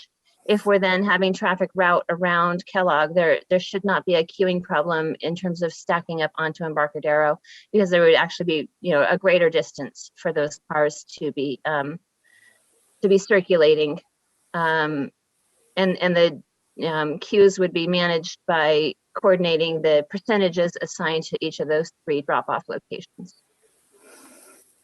Okay, thank you. Thank you for indulging my time over. Yep, Vice Mayor Burt. Yeah, let me try to tee up a few of the major issues. First is on the parking, and we have the question of whether we think having a portion of the garage underground is a good thing. I think that if we drive it above ground and allowed an increase in enrollment, then it's going to significantly reduce the open space on the site. Originally, there were neighbors who, in kind of the areas that were really most impacted by the parking and the drop-off, who were advocates of the underground parking. I think that Castellea benefits from it because it frees up their very limited surface space for playing fields and common area. But there are also neighbors who are at the egress area and who are concerned about tree loss from the size of the parking garage that's currently being proposed, who have impacts from that we need to consider. I frankly think that that last alternative that Jonathan had put on the parking of allowing up to 50% of the mandated parking spots to be underground is probably a right balance. It would significantly reduce the ingress on Bryant and the egress on Emerson, the impacts there, and be able to preserve, perhaps we could even mandate preservation of the all of the protected trees in that circumstance. And then we have issues around the enrollment, of course. And we're going to have a real question of do we cap the enrollment at what level?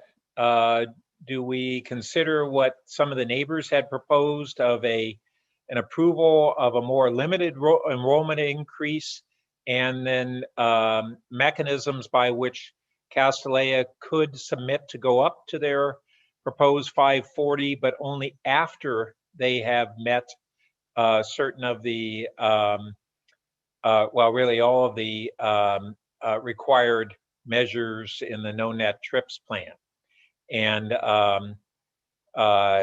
put in really stronger mechanisms to assure that the enrollment increase only occurs when full compliance has been verified at each step. That does beg the question of how would that be integrated with a construction schedule? And I think it's easier for us to put the triggers in for the TDM being linked to the enrollment. A construction schedule becomes a little more problematic, although it might be less problematic if we broke up that building and sent that back to ARB for consideration, so that we don't have a block-long building there, which I think has been under-recognized as a problem with this project. So that's the architectural design part of it. And then we also should be looking at how do we have other mechanisms that reduce the impacts. The satellite parking that Castellet has been doing, I think, is a good thing. But if we're going to say that's a good thing, then I think it needs to be in some form made part of the conditions. And it doesn't have to be satellite parking at the current location that they lease. But I think we might want to have it be part of the mandate. I touched last time on the issue of the percentage of local students, Palo Alto and East Palo Alto students, which has gone up modestly in the last few years. And that has the potential to reduce local trips. It has the potential with greater East Palo Alto students to have greater diversity and with Palo Alto students to both serve our local students and to reduce trips there. I also think that I know that a lot of private schools limit student driving to school very strictly, and some prohibit juniors from driving and only seniors. Some prohibit all students from driving. And I think those are things that would be entirely appropriate in a project that is right in the middle of a neighborhood and is going through a big increased perspective in enrollment beyond their conditional use permit that they have today. So those are a few of the things that I think we should really be looking at giving staff guidance on, and not attempting to be explicit in the mechanisms tonight. I think we want to return it to staff with certain directions, with enough meat on the bone that they're clear on what we're asking for them to come back with clear answers on, and what we're looking for the ARB and the Planning Commission to do. Thanks. So thanks for that. I'm going to suggest that maybe each of us kind of do what Vice Mayor Burt just did and kind of summarize our positions before we try to get to a motion. I'll go ahead and jump in. It's really hard to get to all these topics in 5-minute chunks. And I had more questions, but I have concerns about the number of events, the trees, the TDM, overall enforcement, and clear kind of penalties. You know, in the events, I didn't see in the 2000 CUP a limit. And I think a limit is going to be needed going forward, an explicit number. I think it would have been highly useful to have more of a comparison with other Bay Area private schools, looking at things like density of students, number of events, student driving. You know, we did get emails with some of this analysis. You know, it feels to me, after reading all this material, it doesn't seem to be much disagreement about 5 major events. But I'd like to see something probably more in the order of 50 other events outside of school hours, and nothing on Sundays. You know, on the tree issue, you know, we have done it on some of the Stanford projects where, and it's in here as well, having a assessment of the value of the trees and a bond for a period of time. I do think we should look at a longer time frame than 5 years. On the square footage, again, they're asking for an increase over with the FAR, but trying to stay at where they are today.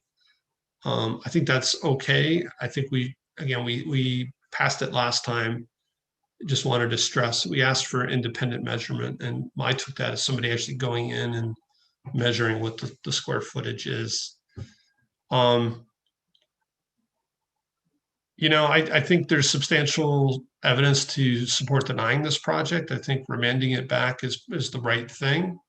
I mean, we had to find for an architectural review, conditional use permit variance, not being able to support any one of those things was enough to deny the project. I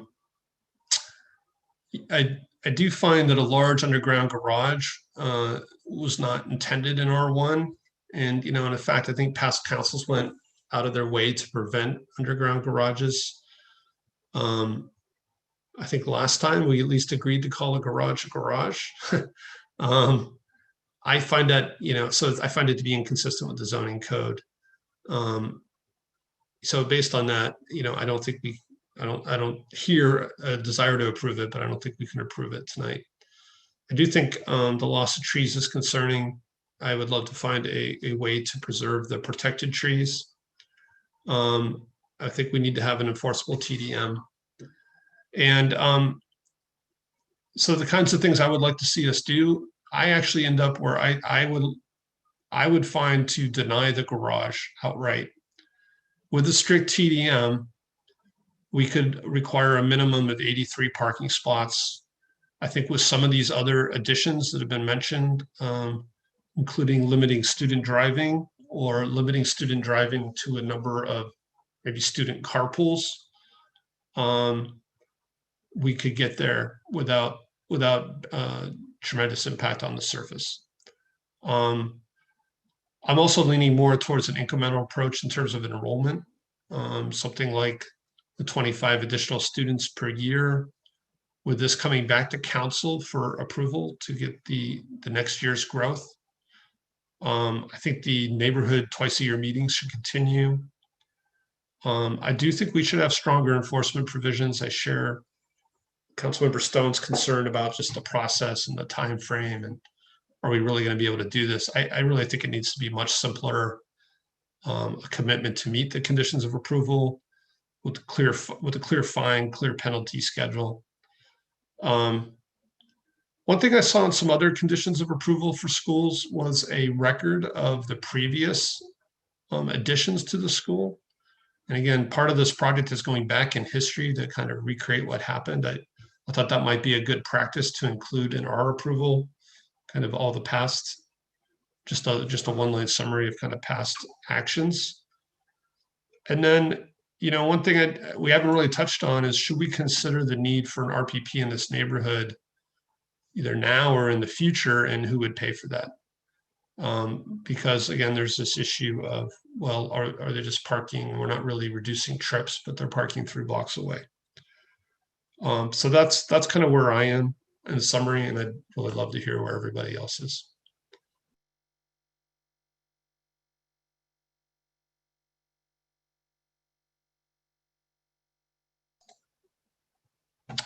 Councilmember Filseth. Okay, I'll go next. So again, I think the core issue the mechanics of this are to find for the approve the CUP. I mean, I think we're probably not going to do that tonight, but ultimately the mechanics are to approve the CUP and approve the variances. And in my mind, those hang on the condition in both of them that says the crux issue is public health, safety, general welfare, and convenience, right? And I think that's what we've got to find for if this were to proceed. I agree with Councilman McCormack that said, our focus here our role here really is to manage the impacts, not the mechanism that achieves those impacts. And I think that's what we're trying to do. And I think that's the right direction.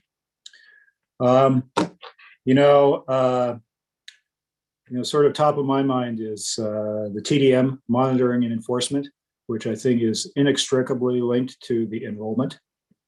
And I think And I think Councilmember Stone made some useful observations in, we need to consider sort of the timing of how the enforcement works and so forth. But I think,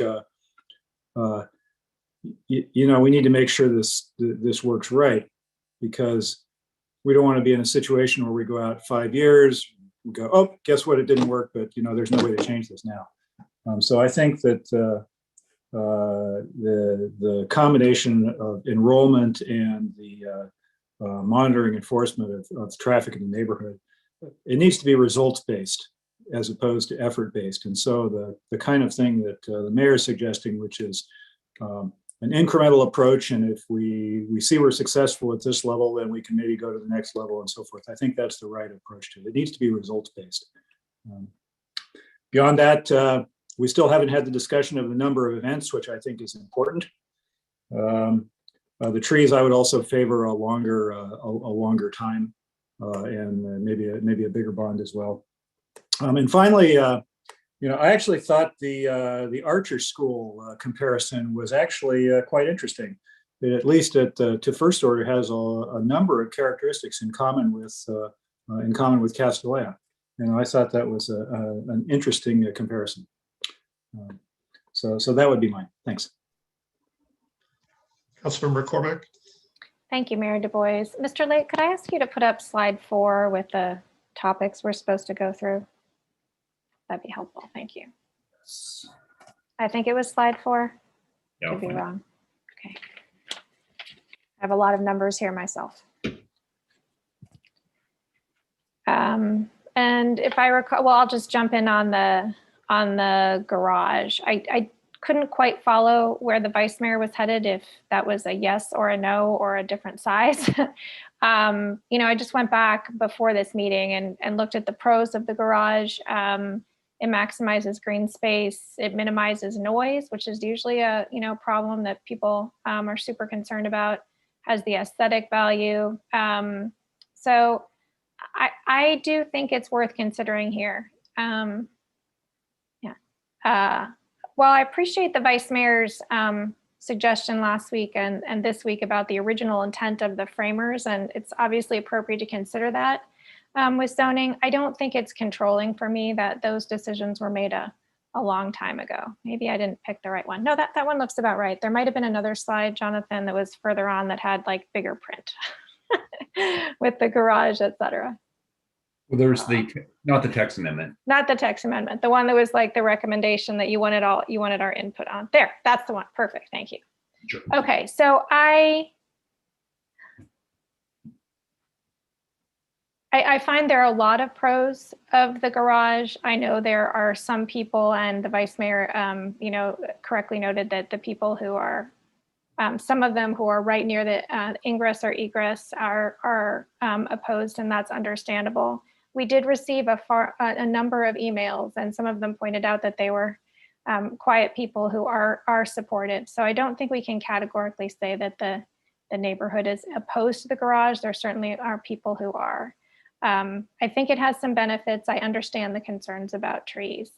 I think with the 3 options of the text amendment, Director Late, you want us to tell you which of the 3 we want, or are you comfortable with it just heading back to PTC? The more, so without figuring out the details, definitely the direction from the council would be most helpful, one of the 3, or if there's another option that you'd like us to consider.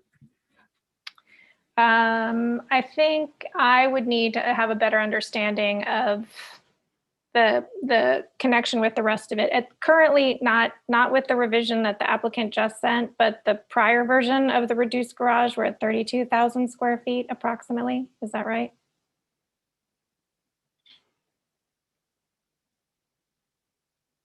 I think you're on mute, Jonathan. Sorry. Amy, can you help me out with those square footages?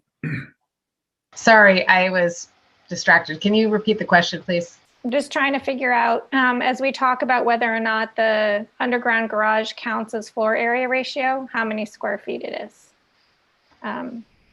If it counts as GFA. I think the last version that we saw was 32,000.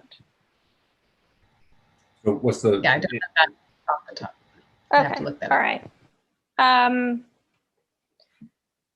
I guess I just need to understand from the applicant, is it still possible for them to, achieve most of what they're hoping to, or the most important things, if that counted as, as half of that counted, for example. I'll when we come back around, I'll be interested in hearing what getting a better understanding of what the vice mayor said when he said, I think there was some version of 50%. And I wasn't sure if that was the garage was smaller along the lines of the parking that they were talking, the parking analysis that the mayor was going through, or if that was that only 50% was going to count. Protected trees, it's always hard, right?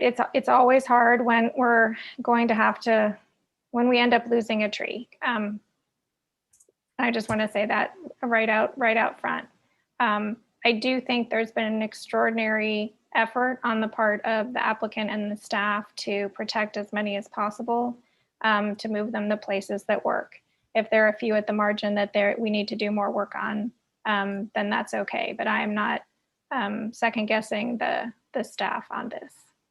Enrollment I touched on last time. Sorry, now I can't see my time. How am I doing? Ooh, 23. And with events, we haven't talked about that very much, especially in terms of the conditions.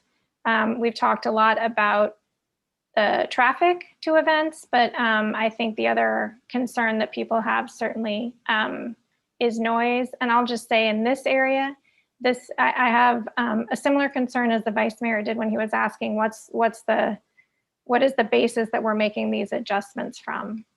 So I know the PTC has already reduced it significantly. And I just have to review and see if the conditions address noise on events as well. Sorry, Jonathan, that probably wasn't everything you wanted, but that's my 5 minutes.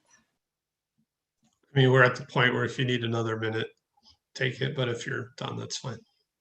No, gone through the list. Who haven't we heard from?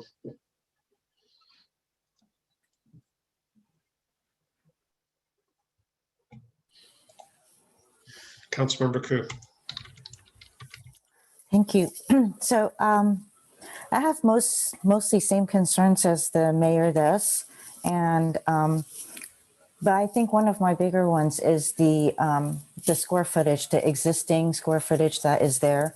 I mean, I would feel much more comfortable if we did have an independent person who would look at that and provide that number to us so that we know what it is. As it is, I also want to remind that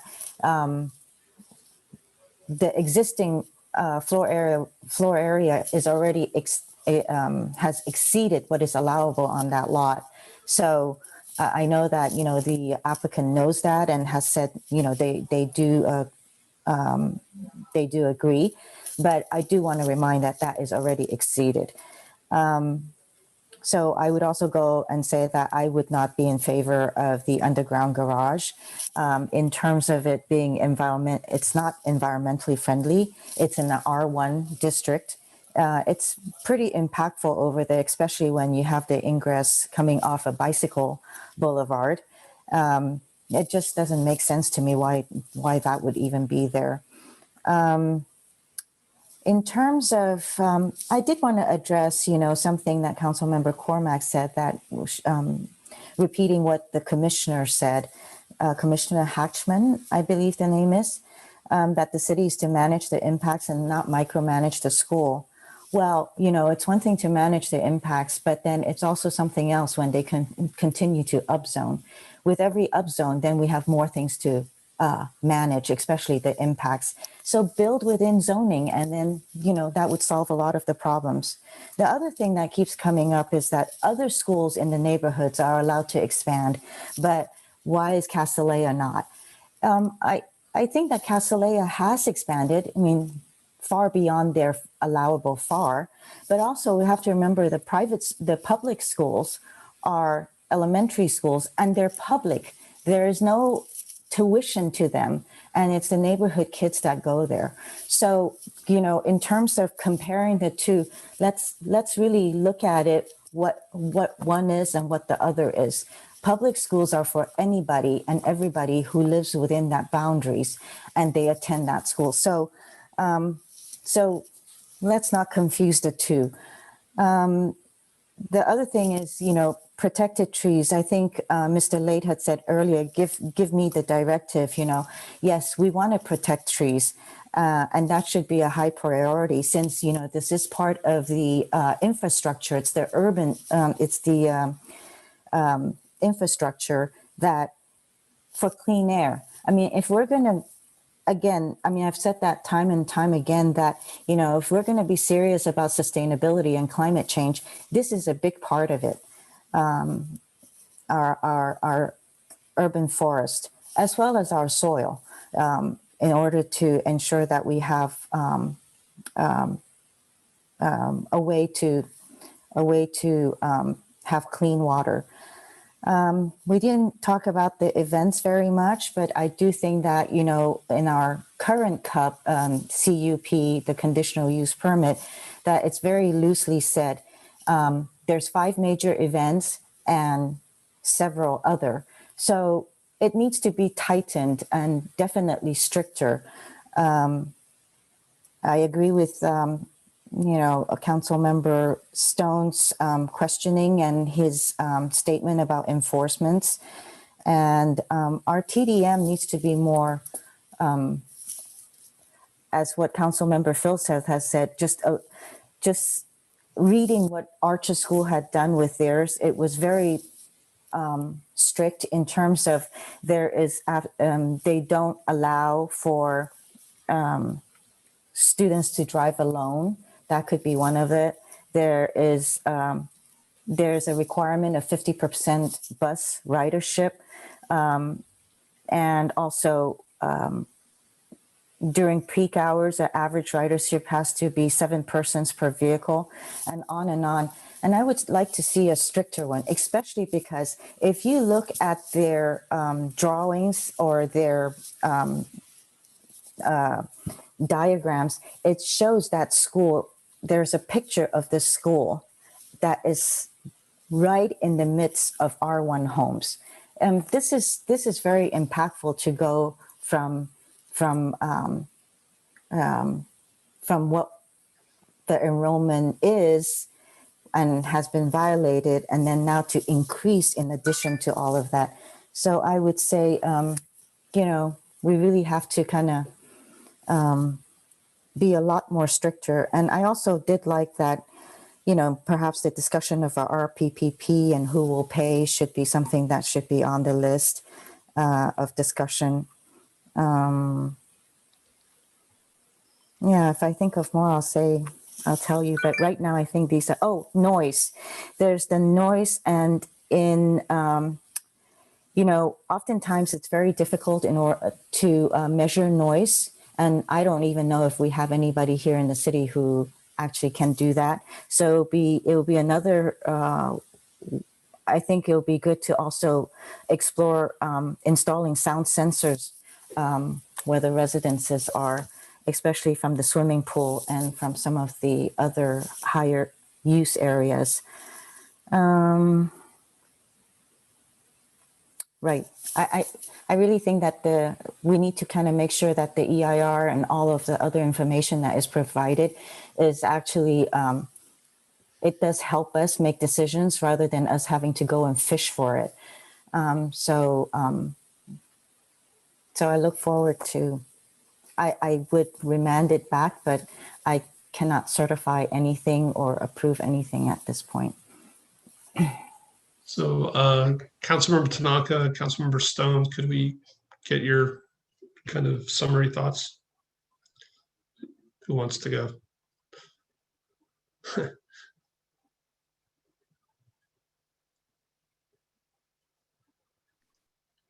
I can go. I just sent a motion to the city clerk, doing my best to try to kind of gather the mood in the room and what I've been hearing from council members on how to move this forward. So I don't know if the best thing would be to just speak to that motion if she finds it in her email, and that way I can explain my thought process, or whichever way you'd like me to proceed, Mr. Mayor. That's up to you. That's fine. Good. If the city clerk can find it and put it on the screen, then I can talk to the motion. And in the meantime, if Councilmember appreciate it. Tanaka wants to talk while we're waiting for that. Go ahead, Councilmember Tanaka. Okay. So I think for us, what's important is for us to focus on the long term. I mean, there's a lot of short-term impacts, but I think the long term is what matters, and I think that's what we have to keep in context.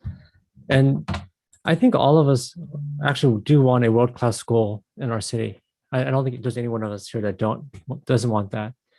And I think the statement that was been said many times, I have to agree with it, is that we kind of what we're trying to do is we're trying to make sure that the impacts to the surrounding neighborhoods are not present. So I think we definitely have to be results focused. So I do agree with that. And we have tools in our toolbox to enable that. Not necessarily directly, but indirectly, like gross floor area, daylight planes, a whole host of setbacks, a whole host of tools that we use.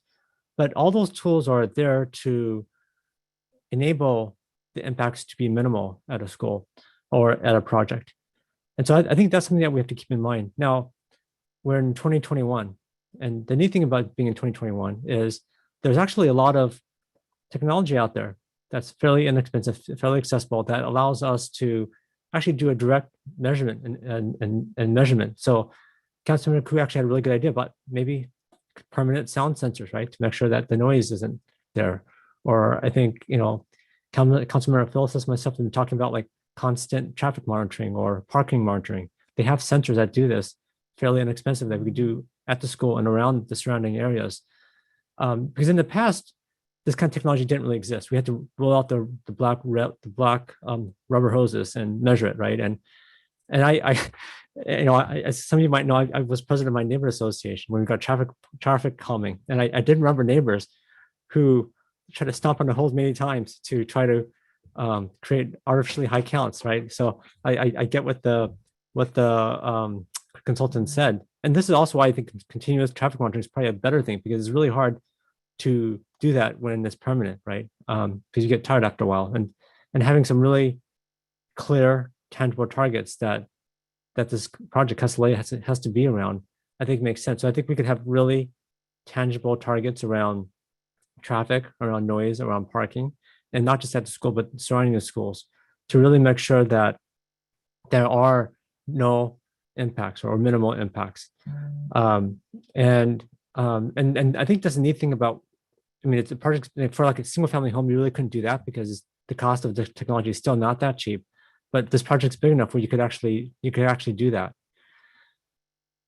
So I think we should focus on that. I don't think it's I think it's too hard for us to try to do really detailed management of the operations of the school. I don't think we can get it right, and things change. I think it's better for us to focus on the resultant impacts to the surrounding neighborhoods. I think that's a better way. And then in regards to the garage,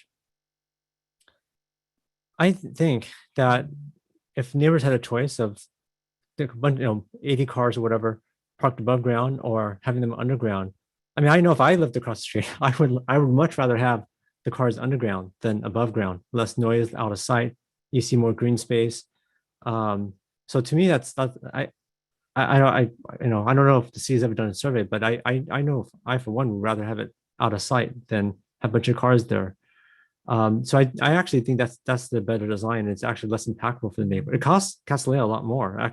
I'm sure budget-wise, we'd probably love to have it above ground because it's cost them a lot less money to do it. But I think in terms of impacts to the surrounding neighborhoods, I think that's something we actually do want. So in short, I think we want to focus on the impacts. There's technology where we could use to make sure those impacts are truly minimal. I think we could have Stanford GUP-like or GUP type of setup, but even perhaps more real time than Stanford. And there could be some really strict enrollment penalties, strict and immediate. So, everyone can see it every day what the numbers are. And if they're off, Castellea is in danger of having to kick out some students. That would really give this some teeth.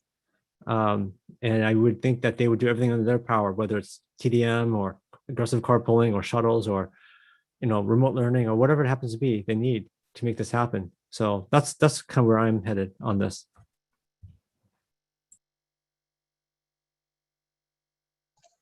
Okay, thank you.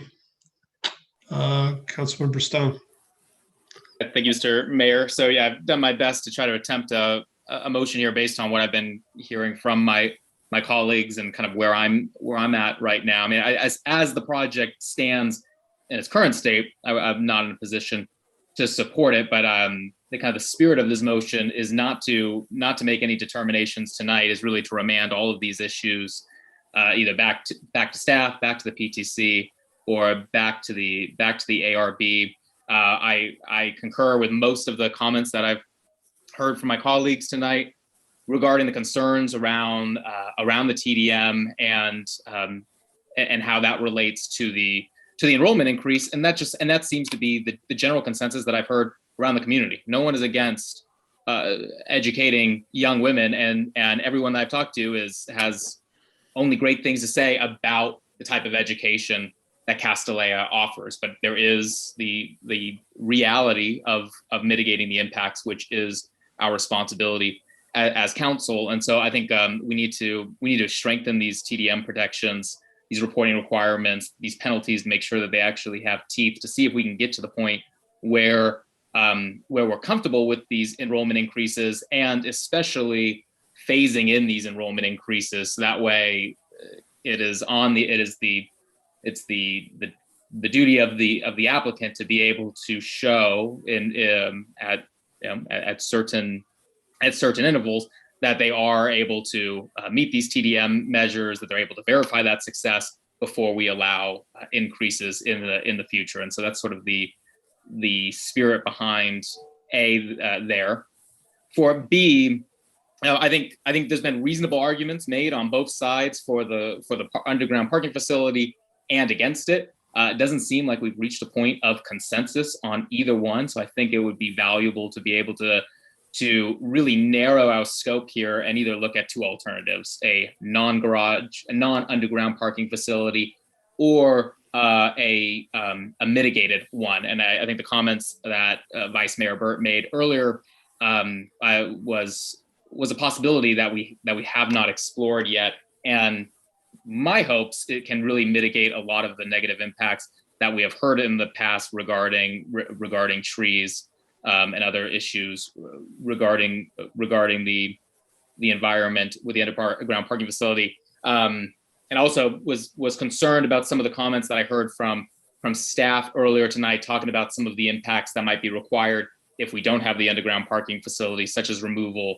of the two homes and additional trees. And as I made very clear 2 weeks ago, I am not interested in any solution that is going to really negatively impact our tree canopy and some of those protected trees that are on the campus there. So that's hopes there. Want to explore the RPP. I think that's an interesting area. I think Castilleja should be paying for that.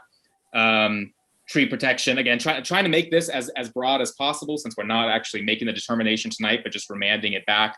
And so I'd be interested to get staff's feedback, Director Late feedback, if issues such as the tree protection is clear enough, the architectural design, and also looking at how can we phase the construction over a period of time, and maybe help mitigate the impacts that the actual construction is going to have on the neighborhoods there. I also think that even though I did not include it in the motion, and we haven't had a chance to really talk about it in detail, though it really does deserve quite a bit of attention on the events. I still think that 74 events is likely too high, but the fact that we don't have a baseline understanding right now of how many events are being held on campus, that just makes it, we're throwing darts when we're trying to figure out that number. And so if we can have a better understanding of what's the current baseline and what is the recommendation coming out from staff and the PTC based on that baseline, is going to be helpful. But the initial number of 90 and the current recommendation of 74, I'm not comfortable making that determination right now. I'd like to see it probably a little less, and of course mitigating everything that's going to go along with that, such as traffic and parking and amplified sound, et cetera. So that's where I'm at.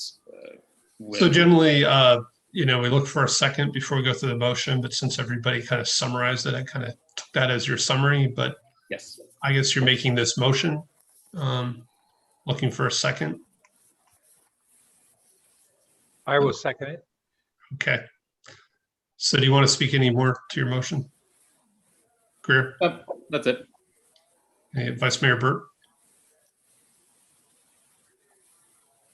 Yeah, thanks. I think this does a lot of good at framing the issues and giving us guidance. I would just offer a couple of additional elements to it under TDM is to, these are all directions for remanding staff to return to the commissions and the council with clear proposals based on our guidance. And so I would add to that as a second small I to review increases in the number of Palo Alto and East Palo Alto students as a percentage of the student population, and to further restrict student driving and parking on campus, including consideration of prohibiting driving by juniors. So first I'll put those up. If the maker is good with adding those, we can put them in the language. Yes, thank you. Okay. There was also discussion earlier by Councilmember Cormack on the public art, and I hadn't been thinking about that. But frankly, one of the criticisms of the project has been that here we're having a significant allowance above what would normally be allowed in an R1 neighborhood, and we really had very little in terms of public benefits, almost none. And I would put in add, we don't have a spot for public benefits, but maybe at the end that we can put a category of public benefits, and to have 50% of the public art expenses going to our public art fund. I may not be describing that correctly. And then back up under, oh, I'm sorry, is the maker good with that? Yes. Okay. And then back up under TDM is to evaluate a form of a TDM oversight committee. I alluded to earlier having some neighborhood representation. I don't want to get into the details of it, but that would be the concept. And then I may not have captured it, but this would be under enrollment in TDM, a fourth item of enforcement, which would be to, oh, I'm sorry, I should have asked the maker again if that's acceptable. Yes, happy to. Okay. And then I think this is the last one, a streamlining of corrective actions to violations. And is that good too? Yes, I was hoping that that was kind of within the spirit of little I, but I like it. I like it being called out because that's very important. So. Absolutely. Oh, I see. Yeah, well, I think that it would be good to put that actually as an additional sentence under little I. I hadn't appreciated that. You're correct. That works. Okay. And I'll just speak briefly to the parking garage.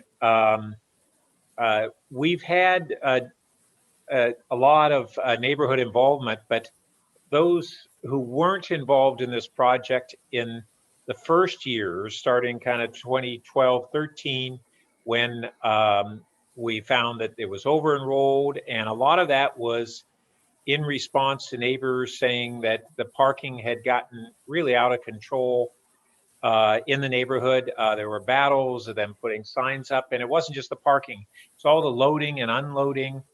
And that group of neighbors were the ones who were really spearheading the concerns over the development. And that was the group who championed, to some degree, an underground garage. And then what's come back is an underground garage that, even though it's been reduced in size from the original proposal, still creates excessive impacts on both the ingress on Bryant, our bike boulevard, and then on the neighbors on Emerson, who have the impact of the egress, as well as the loss of protected trees as a result of the large garage. And that's why I think that the right compromise is to reduce the garage in size by about 1/3, I think, is what this would effectively do. And I think I agree with that initial group of neighbors that overall, having a modest sized garage below grade is a net benefit to the neighborhood. And frankly, if we're going to have a school there of whatever enrollment, I'd rather see more open space on the school rather than it be a surface parking lot.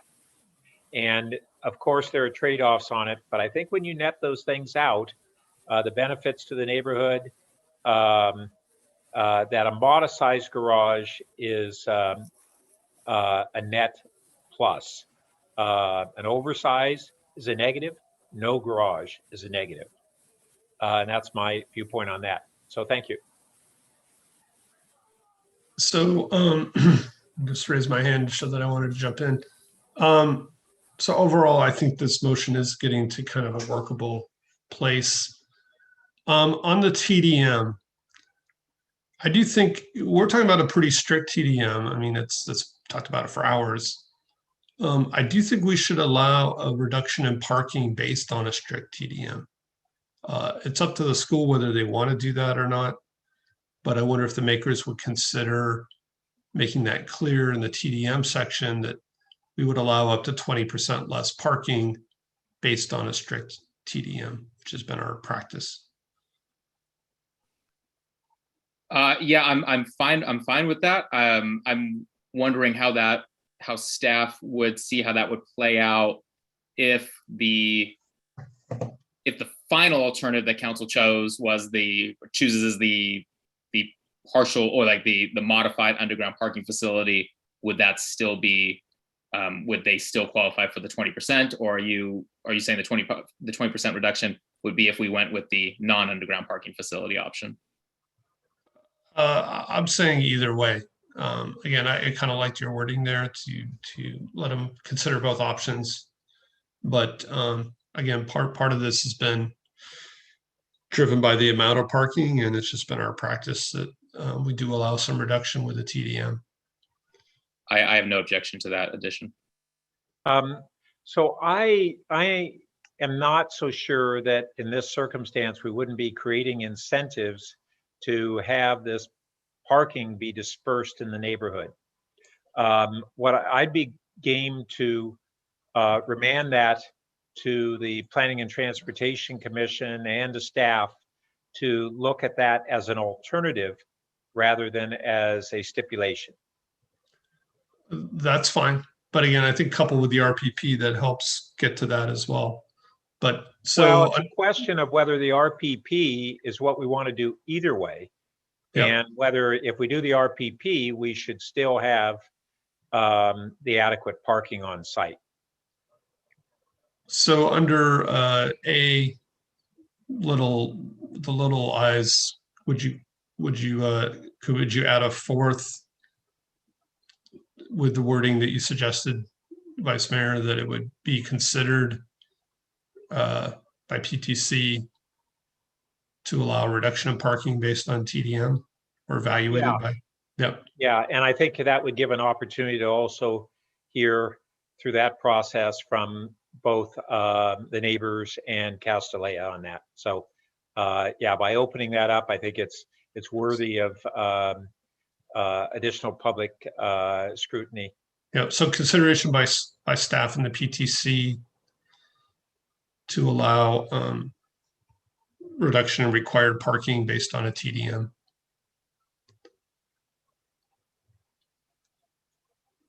And then again, we are silent on events. I think we should have some language in here. Well, events should be silent. What's that? So the events should be silent. Right. So again, I was going to propose that we have some number of events. Councilmember Stone, you talked about it, but you didn't really include it in your motion. Well, yeah, and mostly because at this point, not having that baseline understanding of what the current events are, I feel like I'd be throwing darts at trying to come up with a number that's reasonable. So if you want to, if you have a suggestion to frame it, I'm definitely open to that. So that's like I said in my comments earlier, events is a critical piece of this project that we haven't had a chance to fully vet yet. Yeah. Well, even if we call out, the 5 major events, and again, I'm not sure what you would do with a current baseline. I mean, I think there is a report that lists all the current events. I think I'll leave that one go for now. I see several people want to speak, but I would suggest we come back to that. And then I was also going to suggest something more concrete on the enforcement side. You guys tweak that language. So let me find that again. Where is that? It's A little I. A little I, last sentence. Yeah. Yeah. I mean, again, I was going to suggest something very simple, like make it a misdemeanor and a fine. You have fine in there. Again, I am skeptical about trying to chase enrollment.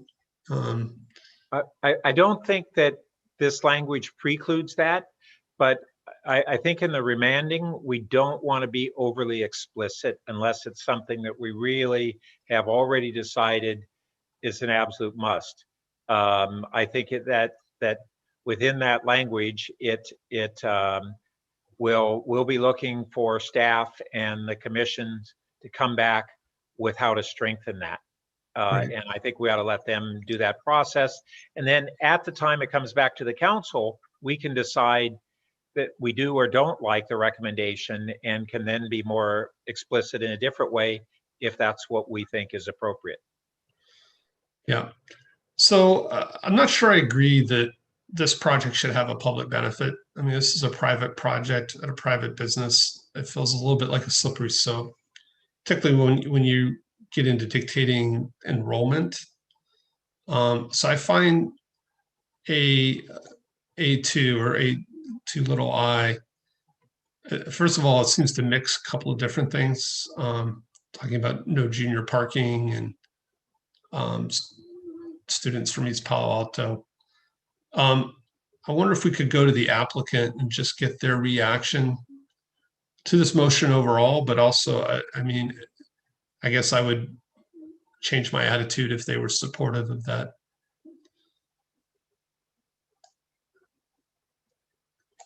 So is there anybody from Castellea that wants to comment, I guess, on this overall, but in particular, the increases in enrollment of Palo Alto and East Palo Alto students?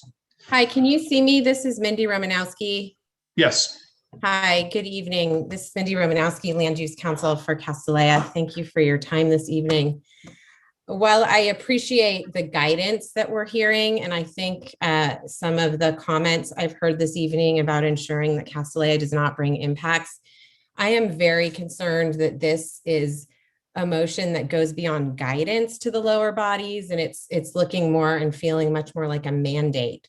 And so I would respectfully request that if this is guidance, it's clear that it's guidance, and asking the Planning Commission and the lower bodies, if it goes to ARB for an aspect, that it be labeled as such. And if it's a mandate, that we respectfully ask for a continuance so that we can have an opportunity to be heard. There are material changes that you are suggesting to our project that have very strong implications for the project. I'm concerned that some of the language in this motion goes far beyond the environmental analysis and the impacts that were identified by the consultants.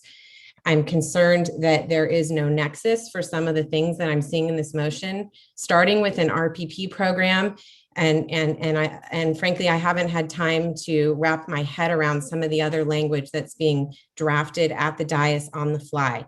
So I just want to state for the record that if there are material changes that are being mandated back to the lower bodies that have impacts on this project far beyond the scope of what's been analyzed by the consultants and in the record, that we have concerns. And I would hope that you would respect our position and either allow us an opportunity to respond with time to consider the implications of this at a following city council hearing, or indicate that this really is just guidance for consideration.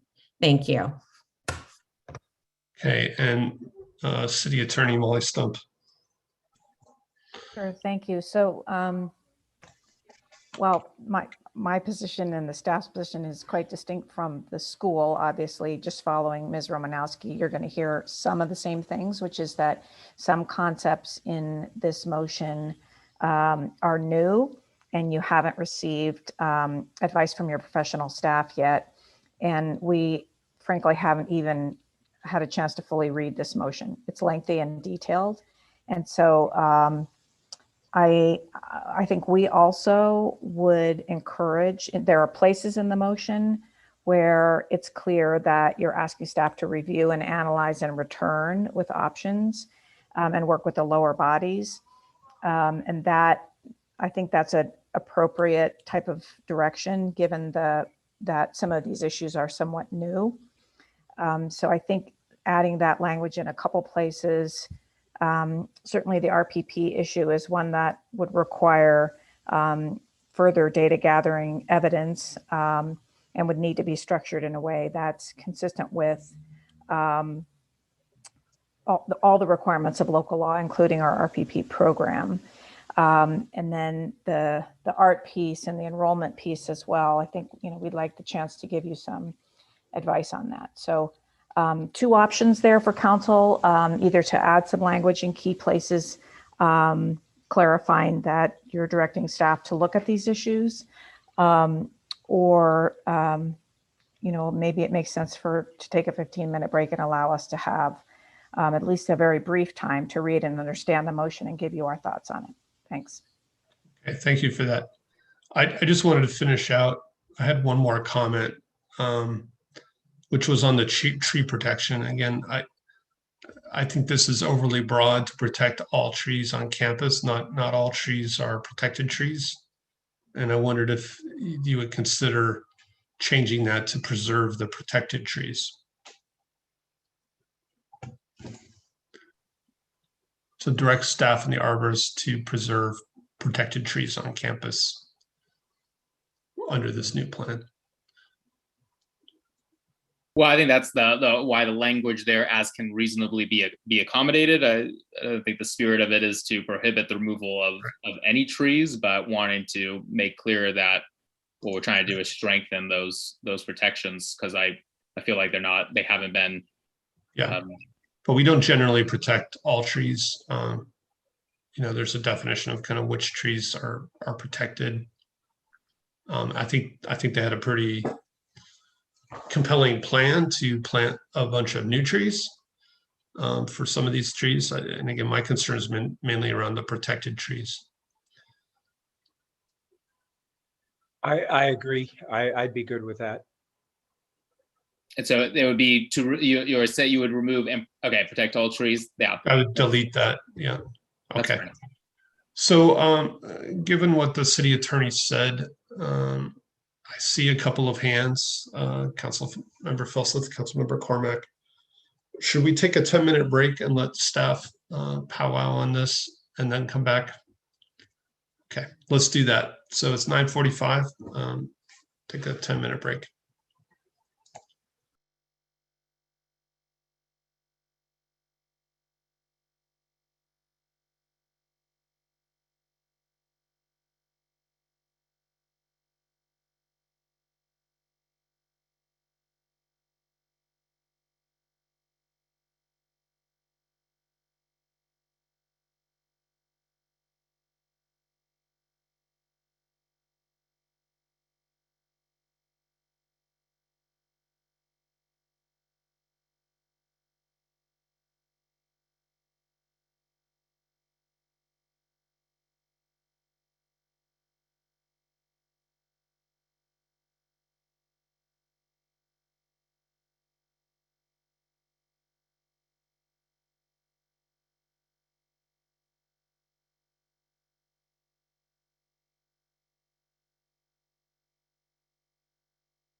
All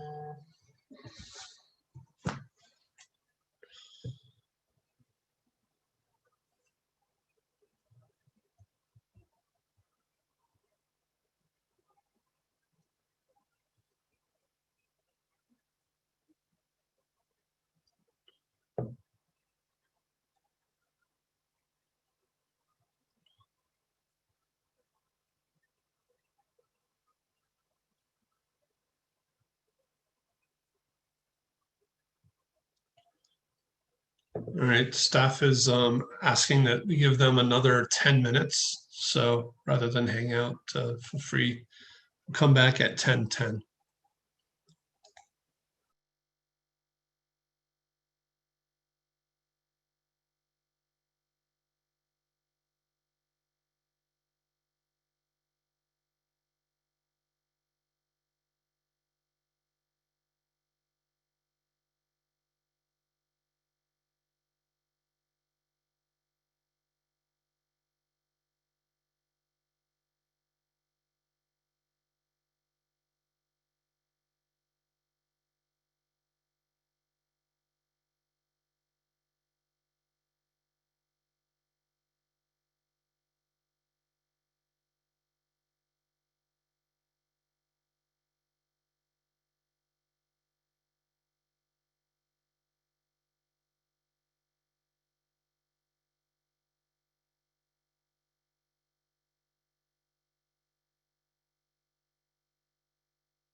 Okay, if council is there, please turn on your cameras.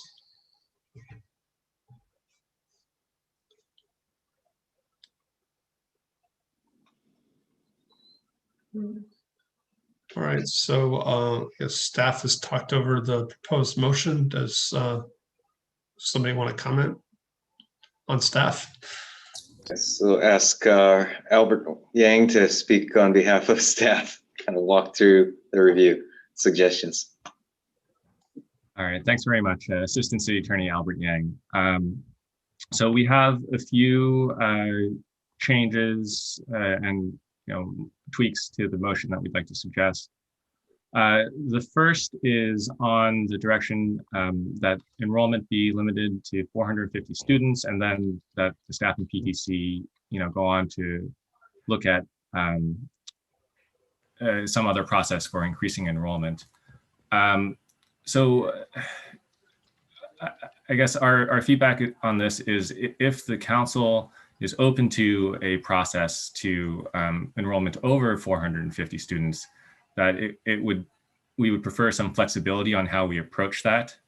I think we understand the spirit of this, wanting to have verifiable information and a lot of solidity before further enrollment increases are permitted, but placing the enrollment at 450 in a CUP raises some other issues.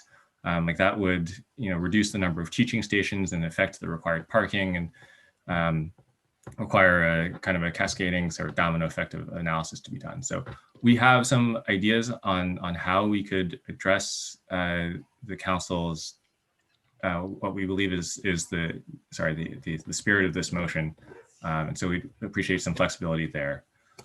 The second comment is in Albert, excuse me, Albert, do you want to, Mr. Mayor, you can tell us, do you want us to recommend very specific words that could be added or adjusted to the motion? We would be able to do that. I think if you could, again, and it'll be up to the maker and seconder, I think, to accept those, right? But it sounds like you understood the intent, but you had concerns about. Yeah, so I guess I would suggest just striking that first sentence, allow an enrollment of up to 450 students, and just leave it at, direct the staff and PTC to review, allowing Castellea to seek increased enrollment up to 450 in phases contingent on their verified success. So is that, yeah, go ahead, Pat.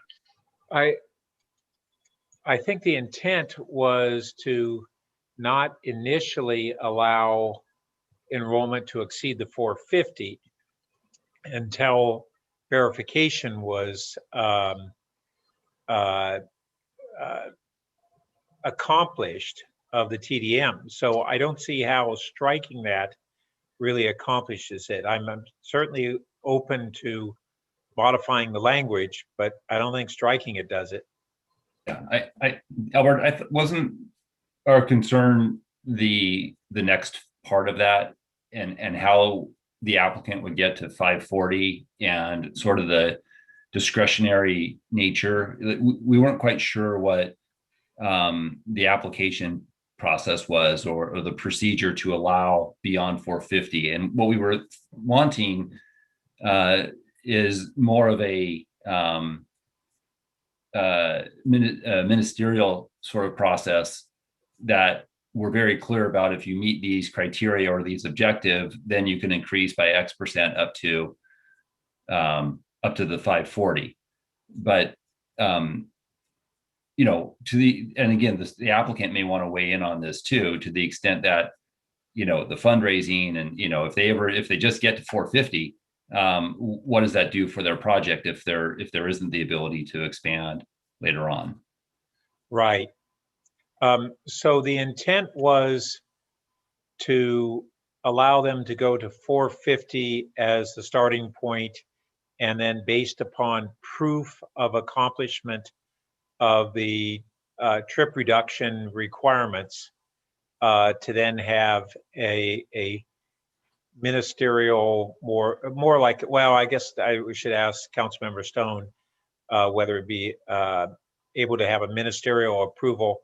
Frankly, I view this as one of the aspects that will need the most work to flush out the specifics on it before it returns to council. Sure. Yeah. So that was my intent. Councilmember Stone, if you want to.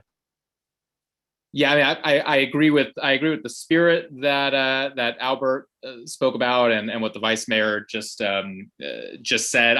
I'm leaning towards this not being ministerial as far as the uptick to 540, because I think there's I'm concerned about making sure that there's verification that these TDM mitigation measures are being met. But I agree that, I mean, the kind of the purpose of this was to keep this broad enough so that staff could come back with their recommendations on how best to meet the goals here.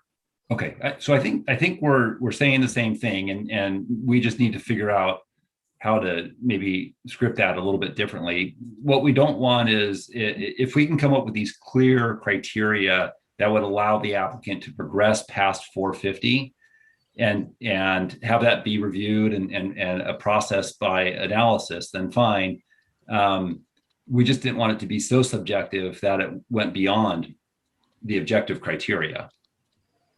They met their TDM, they met their AM peak, they met their ADT, they met, and what we'll evaluate is, if they have some violation of something, an event went over, a certain number of people, that doesn't necessarily relate, we want to make sure that the violation matches the issue. Okay. All right. So it says allow an enrollment increase that begins at 450 students, and direct staff and PTC to explore mechanisms to further increase the enrollment with verifiable mitigations in phases. Or verifiable objective compliance with objective standards or something like that. I don't know if Nellie was able to get that. I thought that was good, Molly. Yeah, language to that effect sounds good to me. Councilmember Stone, what are your thoughts? I'm fine with that for the purposes of this motion. So Molly, able to we'll let you guys capture or interject that language, and we'll confirm it, but please feel free to do your edit. Okay, so maybe Molly, if you can work on that, and then Albert could advance us to the next item. Great. Okay. So the next item was A(2), review increase in the number of Palo Alto and East Palo Alto students. We had a concern about basically our ability to support that type of a condition. And we would suggest to have that read instead, review an increase in the number of students within bicycle distance as a percentage of the student population.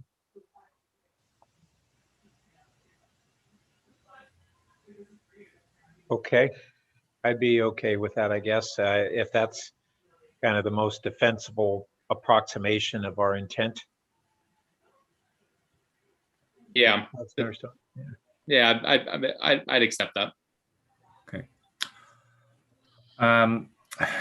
On B, right now the direction is for staff and the PTC to, basically to review both a smaller garage and a no garage option. And I think this is one area where staff would prefer a little bit more, clear direction on which way we should be focusing our energies. Yeah, and if I could just add on to that, Vice Mayor, we heard you offer some perspective favoring the subterranean garage. I mean, this really is a core issue to this project, and to move it forward, to echo Councilmember Filseth's sentiments at the last meeting, I think this is an area where we need to land on the garage issue. If it's something that we're going to allow underground, but at maybe a reduced size, I think we need to know that. That's a critical point. And it's a major redesign if we're not going to have a garage. And so I'd hate to have all these meetings and not have that issue resolved. So to the extent that the council can coalesce around one direction on that, I would encourage that. And just one last note on that, the reduced garage. So, well, let me pause on that and then say, I still think we have to address the number of parking spaces. to follow up on a conversation that the mayor and vice mayor were having, but I can come back to that. Well, so I would suggest maybe we vote, when we get to voting, we split this out and we vote on a reduced garage, and if that passes, it passes, and then we could vote on a no garage. But could you follow up what you meant by a number of spaces? Yeah, so if the text amendment for the option where they can do the garage but not have it count toward gross floor area up to 50% of the required on-site parking spaces, that roughly corresponds. My guess is that the applicant would not build a parking garage bigger than the 50% requirement because they need that gross floor area for the classrooms. And so they would reduce the subterranean parking garage. That would address the trees more fully. And it would have fewer spaces, which responds to the vice mayor's comment about fewer cars exiting on Emerson, but it results in a reduction in parking spaces.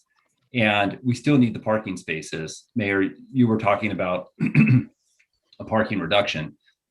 If the garage shrinks to the amount that's roughly equivalent to that 20% reduction, that would achieve that goal.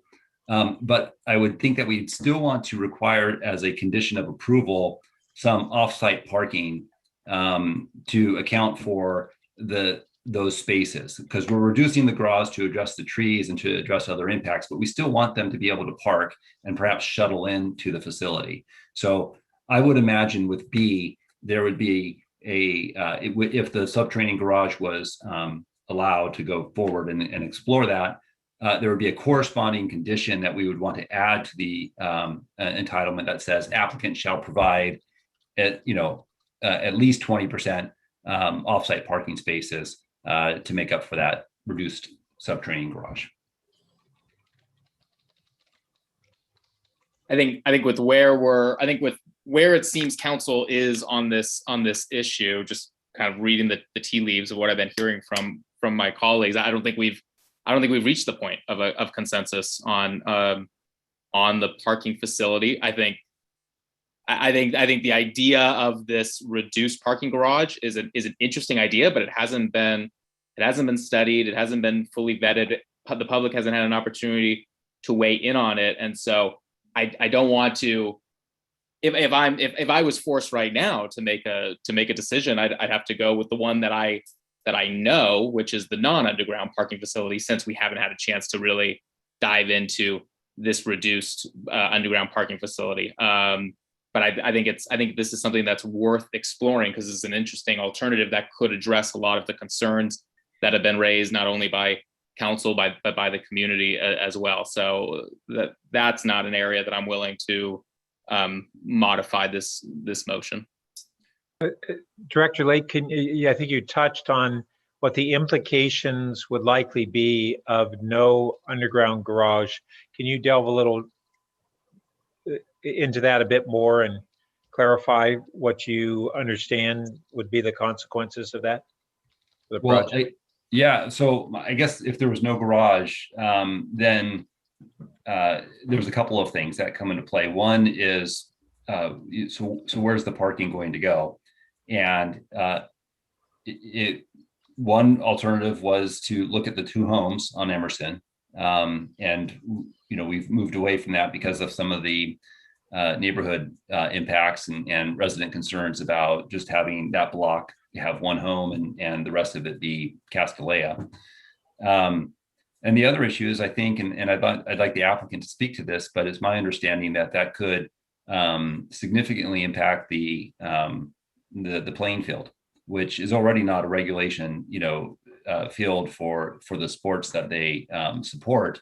But my guess is that the playing field is no longer, it's a parking lot now instead of a playing field. But I would want the applicant to speak to that. So maybe we can come back to this. Maybe we can finish going through our comments, Well, And and then if there- sorry, Director Lay, if I could follow up on that. At the last hearing, I asked you the question whether, and I obviously can't remember the exact question, but it was on that topic of whether Castellea by right would have the right to build an at-grade parking structure essentially over Speaker Field, or would they require council's permission to be able to do that? And my understanding of your answer then was that it would be your discretion to allow that, but given that this is an issue of such public interest, that you would defer to council on that ultimate decision. But now it seems like you're implying we don't do the underground parking facility by right. Castellea will then be able to build the at-grade parking facility over Speaker Field. No, I still think, so I don't remember the wording from a couple, the 15th, but you just mentioned parking structure above Speaker Field, which to me is something different than a surface parking lot. But putting that nuance aside, I agree with what you said, that, it's not by right. When I hear by right, they don't need to ask for permission. They can just build it. They do have to ask for permission. And typically the director has the ability to approve these things, but I would not be approving a surface parking lot without coming to the council, because it's so intertwined. So that still holds true. My statement just a moment ago, and I apologize because I may have been too circuitous in my responses. I think if there's no underground parking garage, you got to put the parking on the surface somewhere. And that somewhere is either going to be the homes that are there, or the homes plus a portion of the field, or the field. And regardless of who approves it, that's where the parking would go. But so we have to validate that. We have several council members who have been waiting patiently. Why don't we get through the rest of the comments? Are there many more, Albert? Just a handful. So on the next little I, it would just be to soften that a little bit to be explore an RPP or alternative parking strategies for the surrounding neighborhood, just to be consistent with our RPP ordinance as it's currently written. That's fine. And then similarly, the last sentence of that section would be explore requiring Castellea to cover the expense. That's an area where the attorney's office will need to do a little bit more research. Okay. B(2), we're also looking for the second sentence to be, explore having overflow parking located off-site, and explore shuttle services to accommodate this parking need. Yes. Okay. Finally, on two more things, sorry. D, this is an issue where we think it might be helpful to hear from the applicant. And just one piece we'd like to clarify is that the evaluation of construction phasing also applies to eliminating the temporary campus. So it's evaluate elimination of the temporary campus as well. I think that's what was intended. I just want to be perfectly clear on that. Yes. Yeah. Okay, so the last piece was on the public art. We want that to also be evaluate, and we suggest eliminating the heading of public benefit because that's public benefits aren't something that's strictly required in this context. We'd be looking for, is this something that is required to make the findings? Okay. Yeah, that's fine. Great. Thank you. That's it first. Oh, sorry. 4,000 square feet in E should be 4,370. Right. All right. Thank you. All right, and that's it. Okay, so we still have an open issue on the garage itself. I'd like to let some other council members weigh in on this motion. So Councilmember Filseth and then Councilmember Cormack. Yeah, thanks. So a couple comments on this. And I don't know that I need any formal amendments here, but at such time as this comes back, I think going to be interested at that time. So generally, I like where section is going here. I think that's the sort of captures the right. We need to see it work in practice before we continue to ramp up enrollment. So I think that this goes the right direction. As far as traffic impacts and TDM, I actually like the real-time data thing that Councilmember Tanaka was talking about, at least parts of it, quite a bit.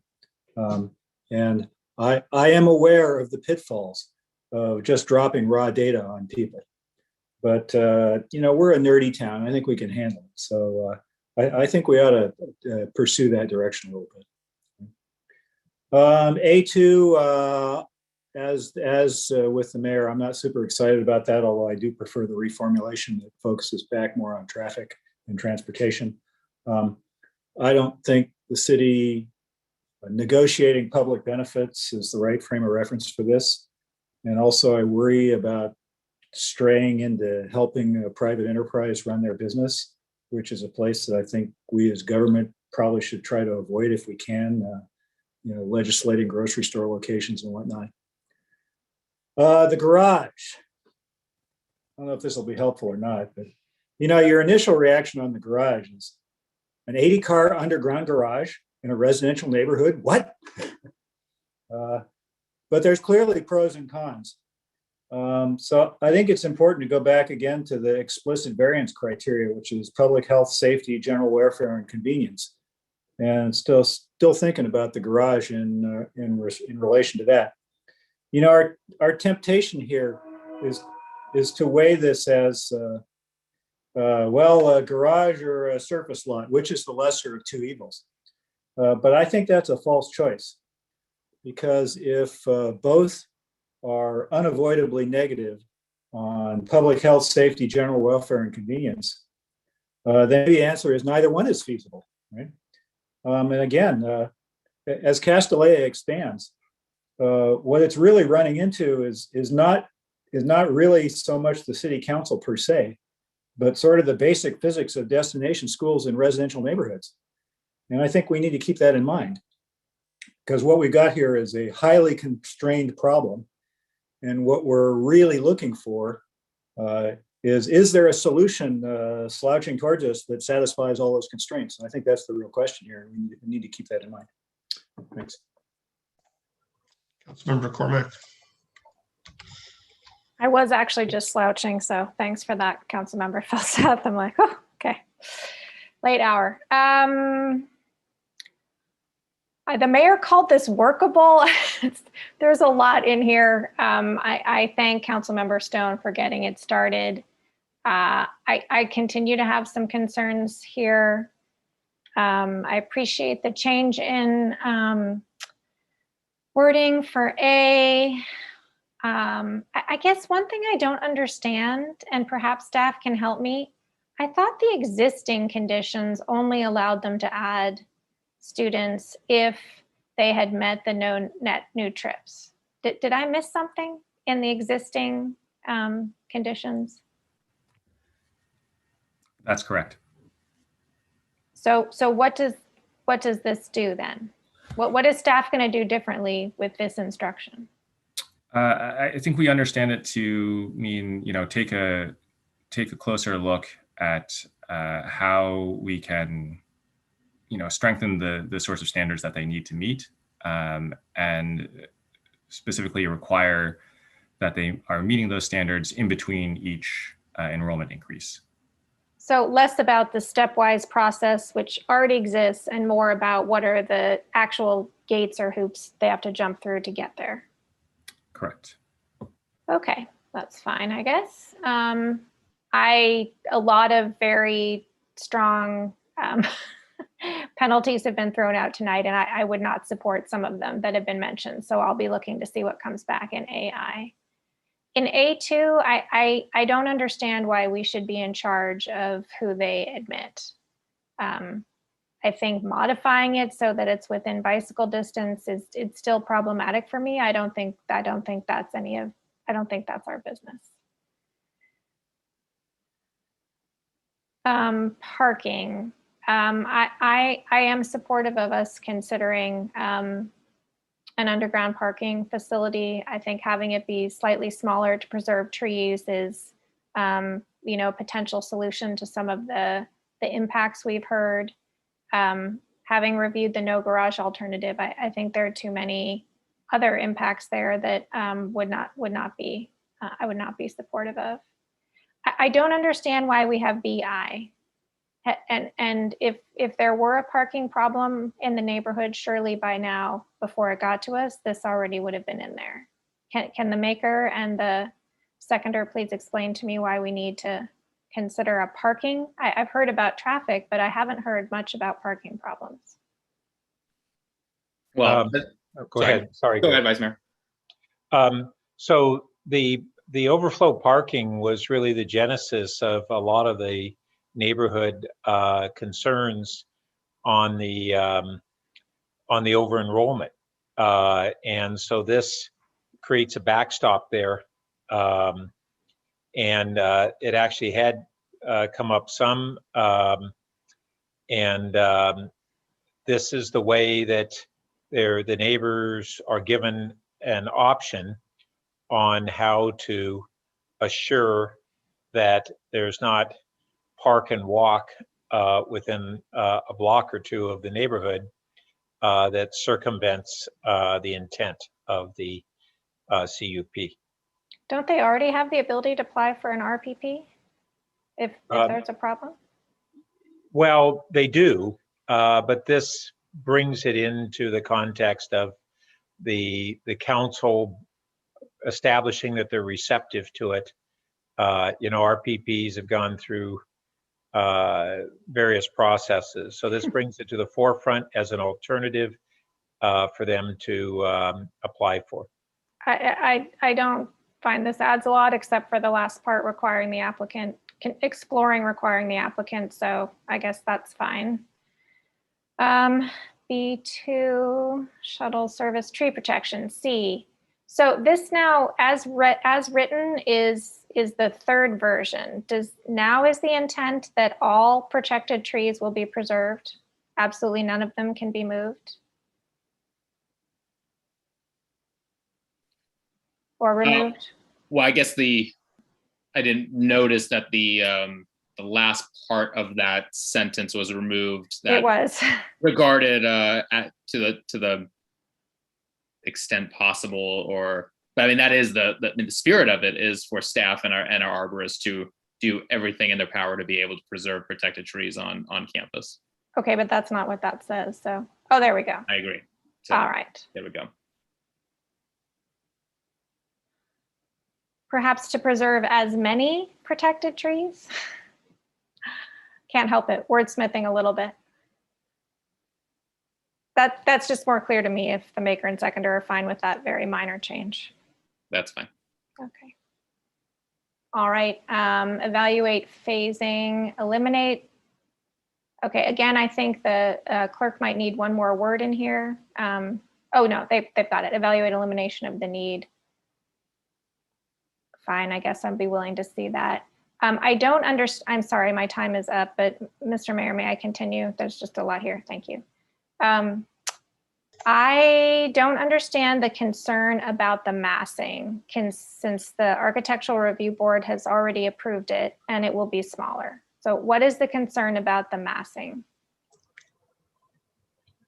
So I'll wait in. My understanding is that the Architectural Review Board was not really given discretion on reviewing that and that there were concerns there.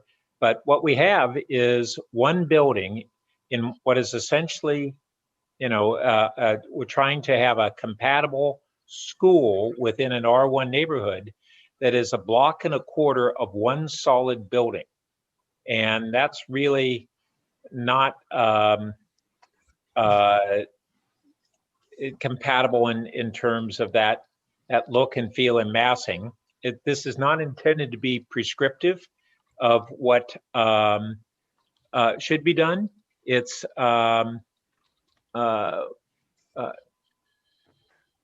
it's returning it to the ARB to consider the massing. That's all.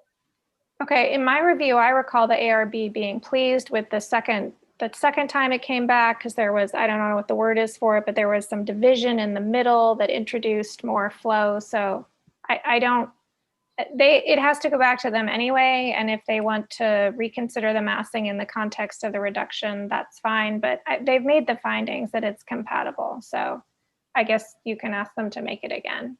And then with respect to F, I asked the question, but my understanding from the staff is it's not appropriate for us to be making this decision about the public art expenses, that should be left to the applicant.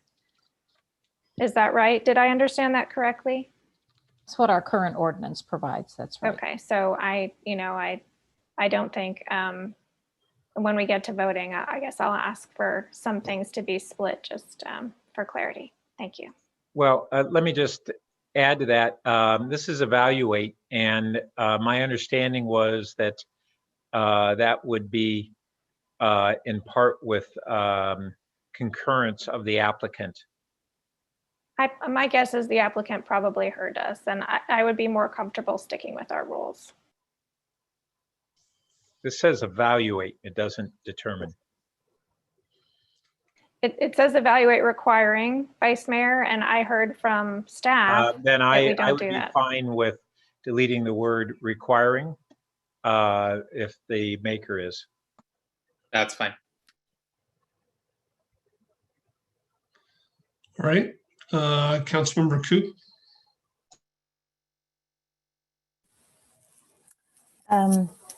So thank you for getting this motion going and getting us started on it. I wanted to ask, the applicant had said that their build out model is going to be for 540 students. I think that I'd like to see that on record somewhere, as well as to determine what is their build out for, or teaching stations, or just how much more expansion are they expecting? Because there's been times, even tonight and in the past, that staff has said that they should have ability to expand.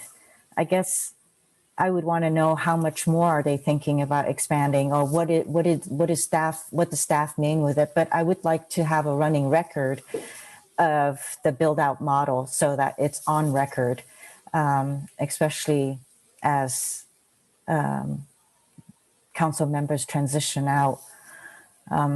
So there is some record of this. So I was just wondering if the maker and the seconder would allow for that to be in the motion.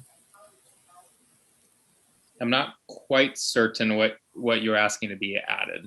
I think it's a max build out for the site. And I think that's an interesting and probably appropriate proposal to say, if we allow this, or whatever version that we do here in this project, when this returns to us, are we as a council being clear that that's the maximum build out that would be permitted at this site going forward? Is that what you're asking? Yes, I am asking for that, especially for it to be on record. So as the expansion goes in phases, there is a way to look back into the record and see that that was what was the build out that the applicant has indicated.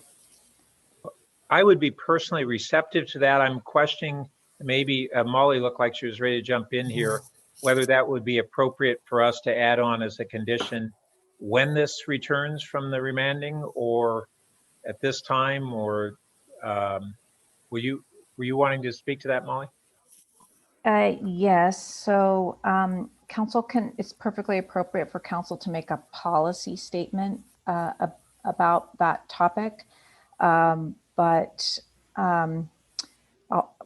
we'd have to look some more, and I am doubtful that there's an ability to make a binding condition that would then bind a future applicant and a future council as to whether any adjustment to that could be considered in the future. But again, you can make a strong policy statement. Now, just a question in terms of this, this site being R1 and then the neighboring, the entire district is also R1. There's a limitation on the FAR, right? On the floor area ratio. So, I mean, we can go strictly by the floor area, or we can also kind of figure out how much we would want to expand or allow this site to be, how dense it should be. So if it's a condition for a later time, I can certainly say, I can certainly bring that back, but it'd be prudent or helpful for PTC or ARB to explore that and bring it back, or staff to explore what is the max build out for that R1 site in an R1 zone. And I think at that point also, you know, I think the city and the neighborhood and the residents that live close by would at least know what to expect in the next few years, or in the next decade or the next century.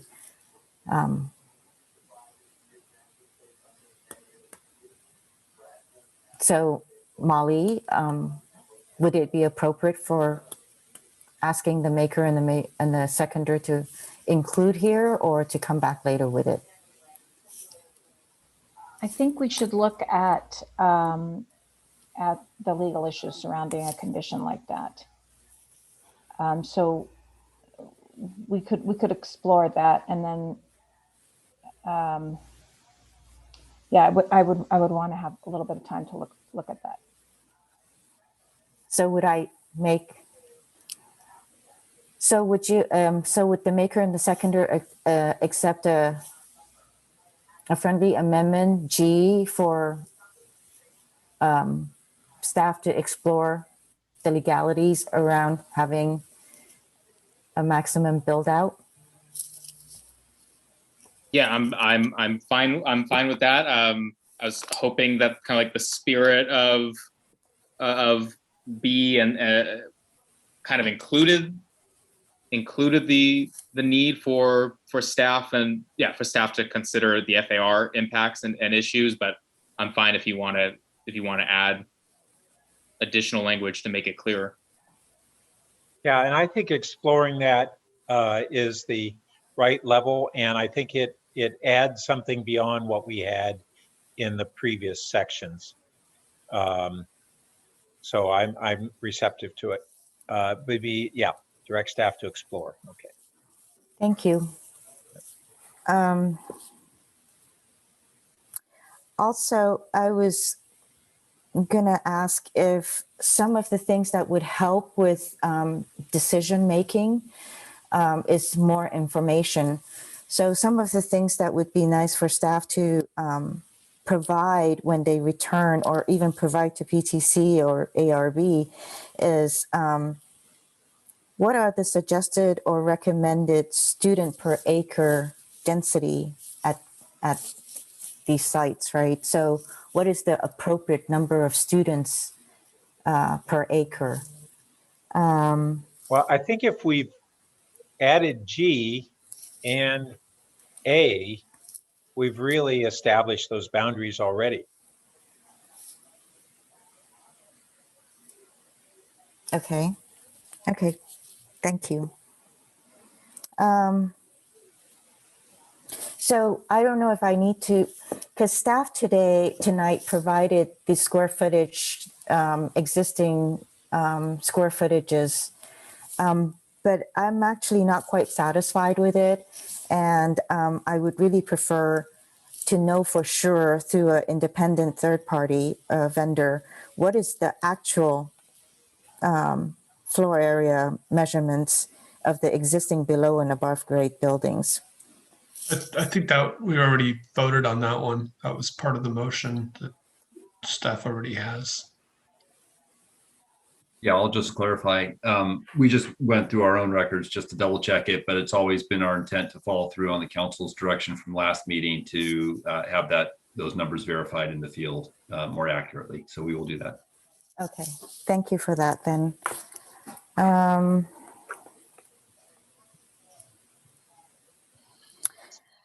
The geotechnical report is still a concern. I appreciate Miss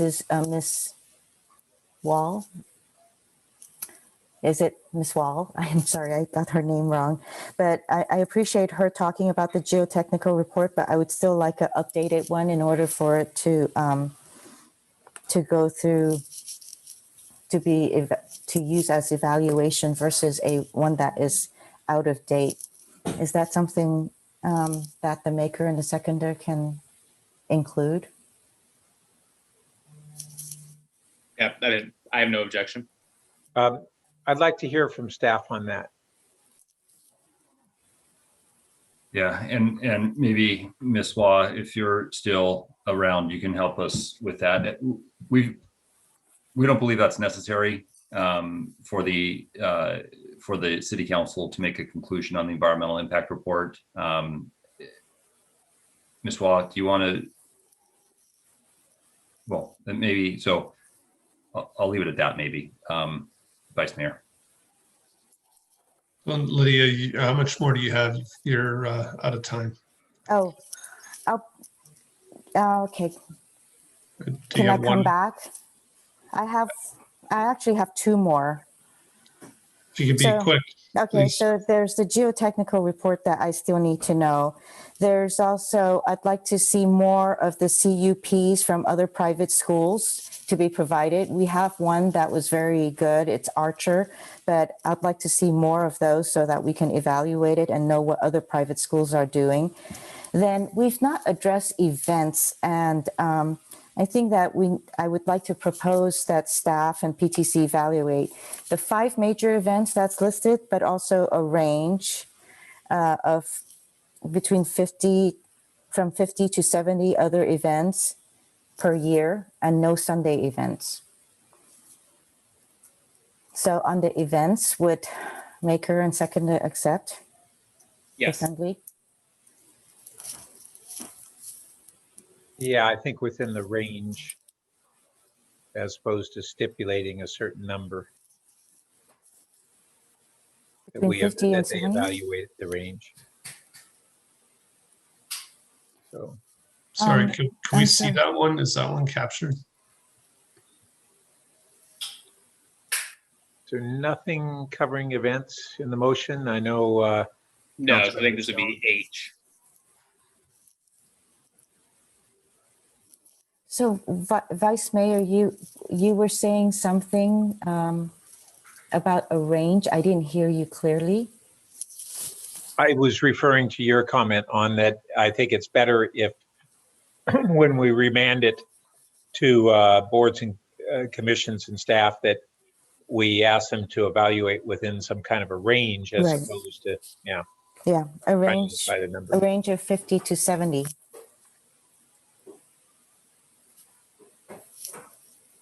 Anything else? About to provide CUPs from other private schools, is that something acceptable? Yeah, I have no problem including that in the motion. That would be simply information that staff would provide the boards and commissions as they go through that. Is that what we're referring to? Yes. Jonathan, does that seem reasonable?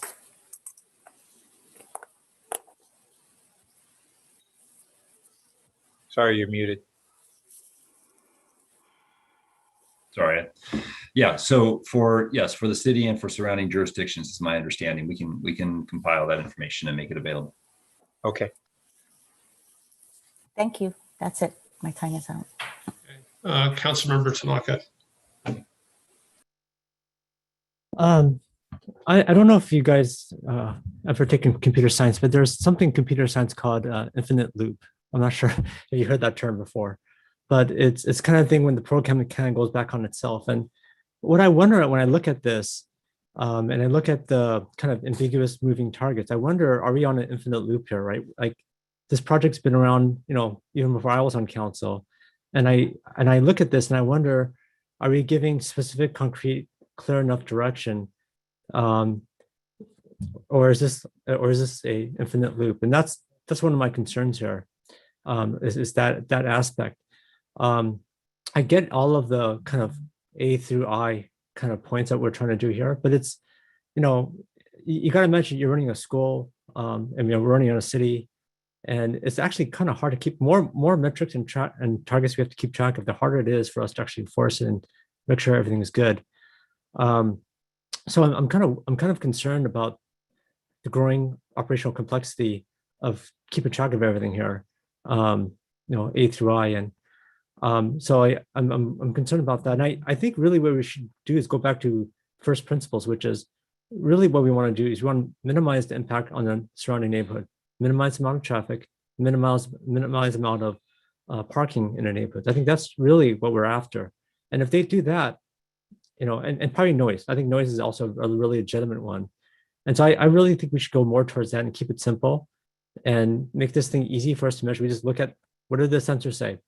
Are they parking too much? Is there too much traffic? Is there too much noise? No? Okay, everything good. Versus trying to get down to really, a gazillion little numbers, because this can be hard for anyone to kind of do. With that said, I have to agree with my colleagues on A2. I think, I'm not sure it's kind of the right thing for us to be kind of doing that kind of stuff. And then B is really interesting to me, because on most projects, where kind of the roles are reversed, right? Usually on most projects, the developer is trying to do everything under their power not to have to do underground parking, because it's crazy expensive, and they're trying to they're trying to underpark the project.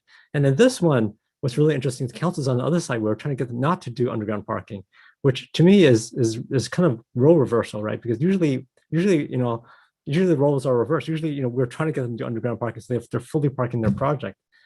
And so to me, I think for B, I think we really should survey the neighborhood, because I think if you ask most neighbors, and I could be totally wrong here, but I think we should survey them. I think you ask most neighbors, would you rather have a surface level parking lot across your street or have a playing field? I think most people would say a playing field, but again, I could be totally wrong on this, but I think we should do that before deciding for the people that live there.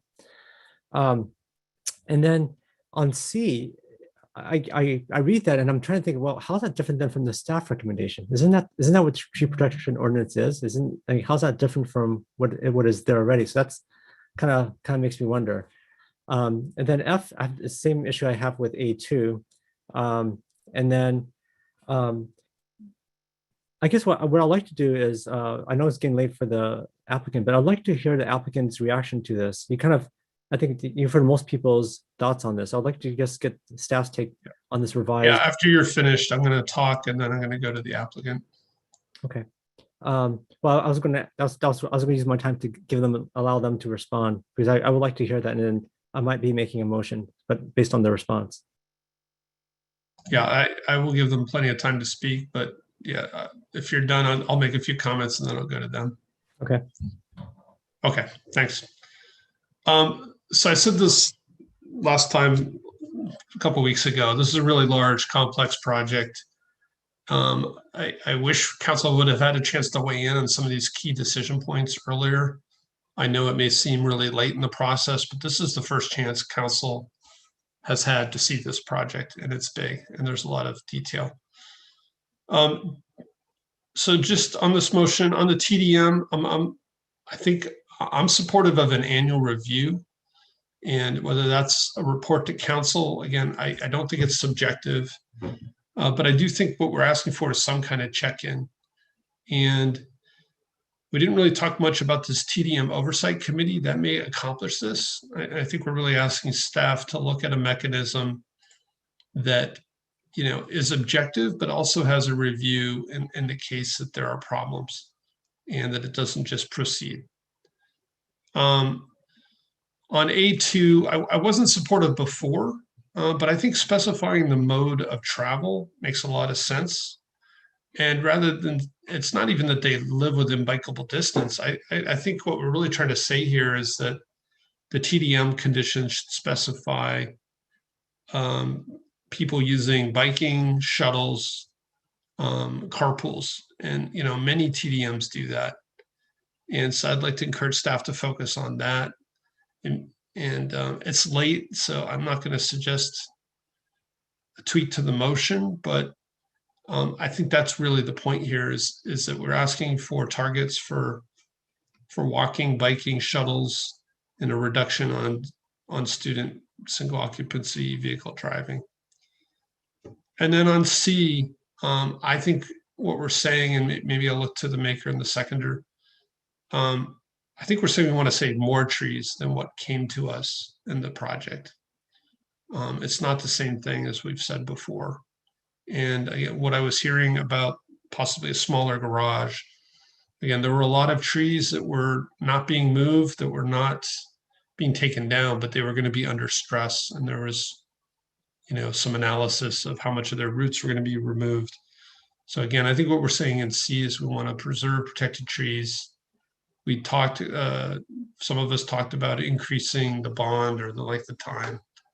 And I think we've just summarized that under C. Mayor, what if we said under C, where we say to preserve as many, to reduce the loss of protected trees as can be reasonably accommodated? That's fine. Again, I think staff maybe understands the intent here. Okay. So I would like to go to the applicant with all of these changes and discussion and comments again, and have you comment before we go to a vote. So could somebody on the applicant's team respond? Hi, I am back, if you can hear me. This is Mindy Romanowski again. Can you see me and hear me? Yes, we can. Okay, hi, thank you. I appreciate the time. We appreciate the time that you've taken to give some direction on the project. I haven't heard where you are going on the parking facility. I think that maybe you're going to come back to that. I will say at a high level, I'm pleased that much of the clarifications that have come in are directing further study and evaluation. I think that that it feels appropriate. This is a very long motion. We need time to digest the contents, and we do reserve the right to comment on any of the changes that are material to our project goals.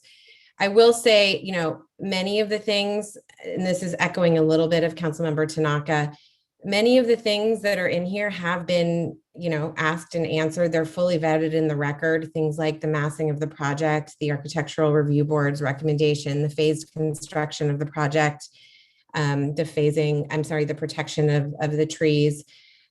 So, for the record, there is a lot in there. And I think in the time that passes, it can be further digested. I recognize it's a lot of material.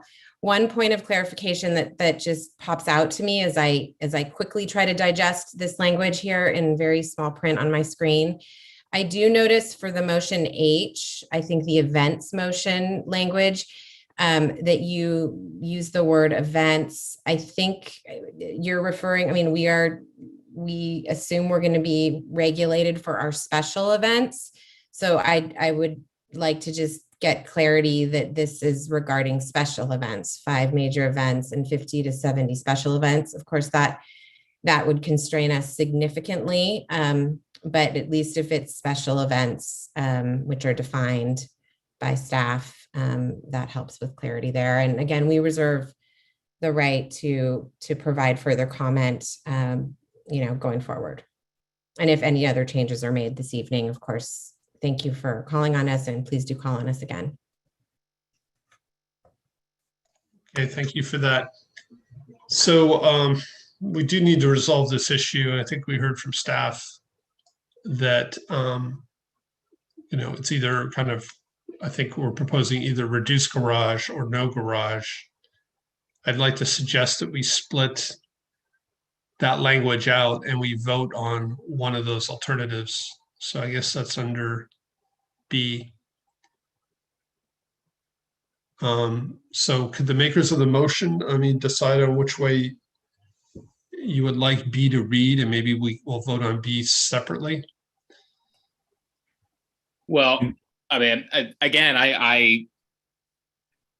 don't think we're in a, at least I don't feel like I'm in a place right now where I could reasonably vote on choosing one of those two alternatives when we haven't had the opportunity to be able to see what that reduced, what that greater reduced parking structure, underground parking facility would look like. So I'm not willing to change the motion to break those up and require some sort of ultimatum on that issue tonight. I mean, we've had 3 nights of hearings. I think we need to make a decision.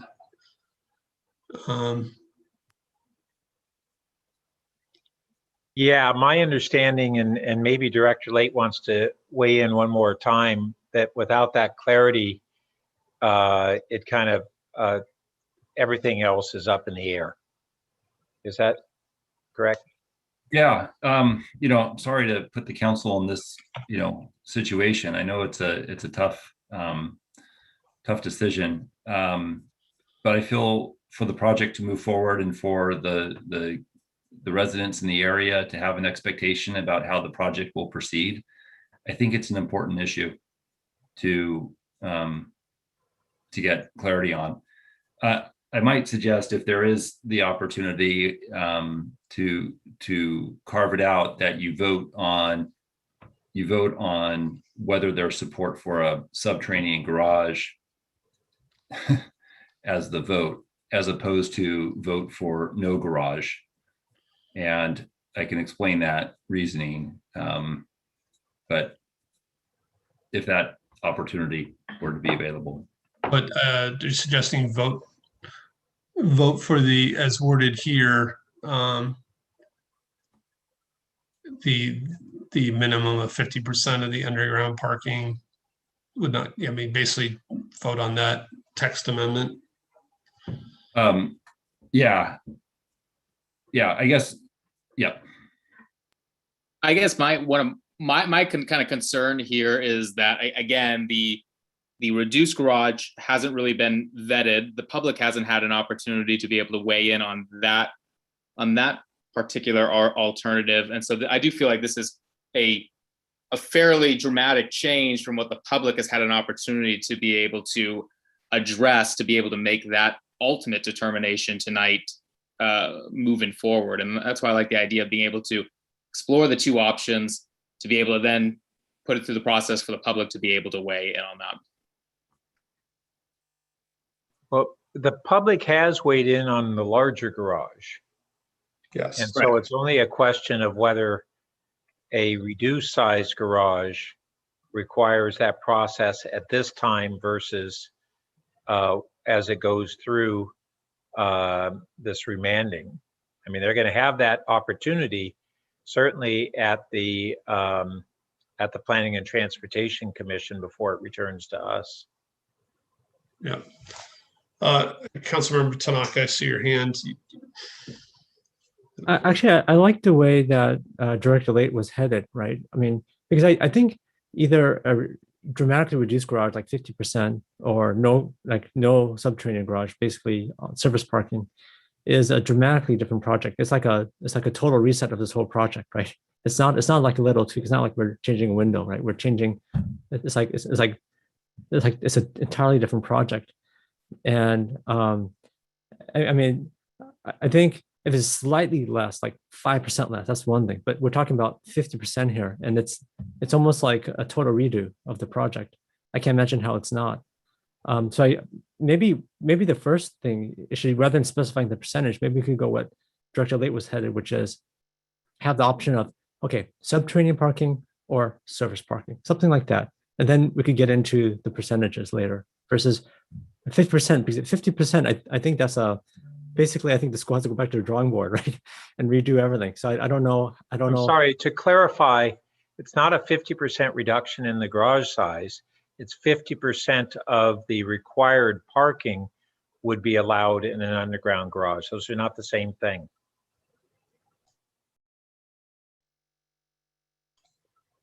It strikes me as a very different project than what we're looking at right now. But it's up to the maker and seconder. Let's have a seconder for this. Well, I think we need to split this piece out of the motion, and I suggest we vote on it first. So does the maker or seconder want to propose what we'd vote on? Yeah, I'll go ahead and propose that we break out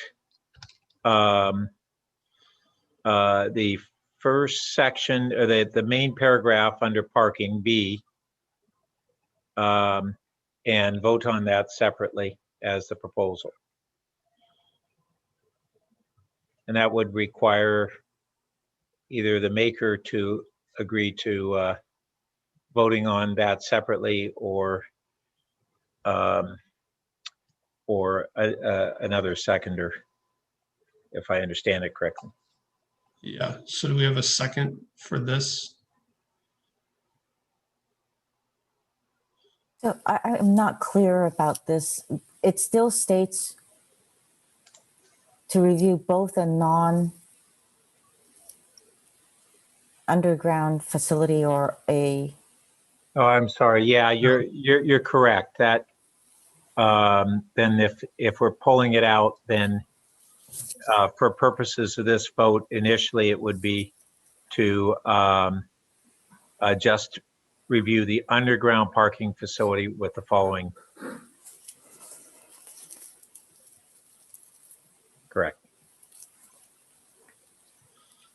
Yeah. So I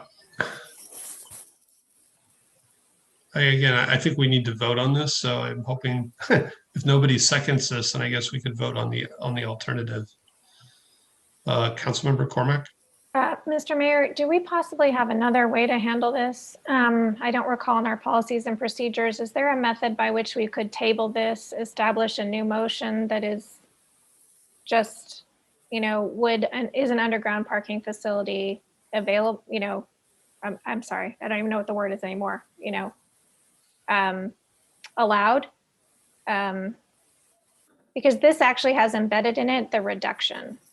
And I don't. If you make the substitute motion, I'll second it. Well, I'm just trying to recall if there's a gentler way to do this with tabling, and I don't recall. I'm sorry.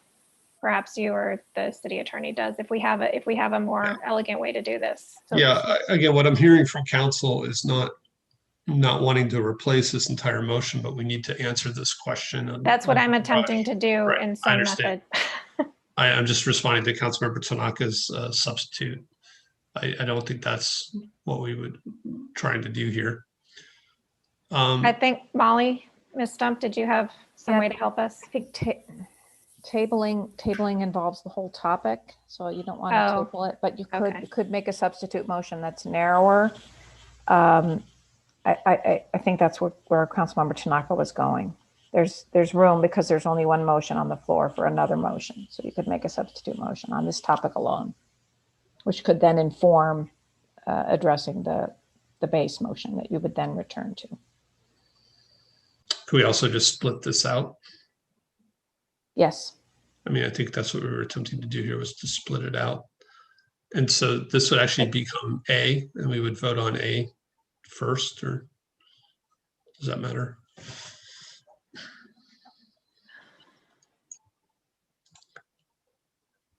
Okay, so all right, so again, I don't hear a second to this motion. And so Councilmember Cormack, I don't know if your hand is still up. It's up because I'm trying to ascertain if this motion accomplishes what Mr. Late wants. And I think the answer is no, because it still has two options, right? I think it has one. Well, now it has one. And if I might. Oh, right, it has a version of his. Sorry, you're right, okay. And if I might just have the liberty to speak briefly to it, I'm hearing colleagues somewhat divided between those who want no further restraints on the parking garage beyond the proposal that came to us, and those that want no underground parking. And I believe this approach is a balance and a compromise that addresses the impacts of either not having a garage or having too large of a garage. And I'm not sure that we're going to see success going forward on a project if we don't have some sort of a balanced approach on this. We could have a majority of the council who votes for no garage, and effectively it makes everything else above moot because, and I guess Mayor, you were going to have the applicant speak, so maybe that will help clarify things anyway. I think they did. Okay. Oh, that's right. And so on this particular aspect, we didn't hear from them. I will second. Since everything else, I think the balance hinges on this, and I don't think we're quite recognizing that. The applicant didn't speak to that. I guess I'd welcome hearing from the applicant if you're okay. Yes, go ahead. I see your hand up, please. Hi. Well, so just to be clear, the reason I didn't speak is because it was unclear what the motion was, and I'm still unclear about what it is that you're voting on. I heard Director Late ask whether the council was interested in voting on whether the council would support sending subterranean parking versus above grade parking. But I still don't, I'd like to comment on a motion when I understand what's on the table to be voted on. I can tell you that the project. I'm sorry, can you read that motion that is there? So the idea is I think it is now clear. Yeah, we would pass this substitute motion that the garage would have 50% of the required parking, and that would not count as FAR. And then I think we would go back to the original motion with this incorporated. And so to park the project, I guess the comment would be, and I need to think about that, we're parking our project. We have to park our project on the site. So if we're parking 50% below grade and we're parking the spaces that you've seen on the plan, where else do we park those cars if we're only allowed to park 50% below grade? I've heard the director and other members of the council talk about a 20% reduction, which would certainly constrain us, but that would be a little more than 50% below grade. I can also say that if the goal of a smaller garage, and I appreciate Councilmember Burt's acknowledgement of finding compromise, that has always been our goal. If the goal is to preserve trees, we have studied, and our arborist has studied, and I believe Walter Passmore has studied how we can shrink the garage a bit, not by the 50%, but shrink it a bit, lose 5 or so spaces. We're not talking about shrinking the garage by 50%. I want to clarify that. We are talking about the garage accommodating 50% of your required parking. I hear that. So then the question would be, where else do you said shrinking it by 50%. I don't know why you said that. Due respect, I meant to say by 50% of the parking spaces. Right, which would I shrinking it by 50% of the parking spaces. It is allowing an underground garage of up to 50% of your required parking spaces. Okay, I understand that, and I'm sorry if I and then also elsewhere in the motion, I think the mayor we had accepted at the mayor's recommendation language about additional satellite parking for those spaces if you did not park them on site above grade. So I just don't know if the code supports that. I mean, I have looked at your code, and I'd be curious to know where the support is in the code that would allow us to meet our parking requirement off-site if we're beyond 500 feet of our campus. So I just want to make sure, we just want to comply with the code. We want to park the number of spaces that we are required to park, whether it's 100% of the spaces or whether it's with a 20% reduction or something in between. I appreciate the discussion of finding a solution for below grade parking because it is environmentally superior and it has a lot of all the benefits that we've shared and others have as well. And I think so my concern here is if only 50% of the parking spaces are allowed to be underground, I'm not sure where else we park. That's the concern. And we want to preserve the field and the green space. Well, I suspect your alternative, based on the sentiments I'm hearing from the council, is if this is not an acceptable alternative along with the satellite parking, then the sentiment of the council will be to disallow an underground parking garage. So if that's what you're looking for, that's probably what you'll get. I'm not opposed to satellite parking if there is a way to comply with your code's parking requirements. If there's a way, for example, to park the required number of cars below grade and on site, if that's accommodating, or if there's a 20% reduction, potentially that 20% reduction, we could find a satellite parking. We're not opposed to that. I just want to make sure that if there is a number of below grade spaces that we're constrained by and we can't park it above grade, I'm just concerned we're going to lose the field, and that would be problematic. Okay. Does Director Late want to speak to this satellite issue or the staff? Yep, thank you. So it's a little nuanced, but let's be clear about what we're talking about. So 104 parking spaces are required for the project today. There's a subterranean garage of, I think, 78 spaces proposed. The motion would allow roughly a 52 space garage, and the project would still maintain the two 13 space on surface parking lots. And so there's a delta of about 26 spaces that need to be made up. So the way that this could be achieved is, and this speaks to the mayor's comments earlier, is a parking reduction because of the robust TDM plan that the council would ultimately have a chance to review, would grant that on-site reduction up to 20%.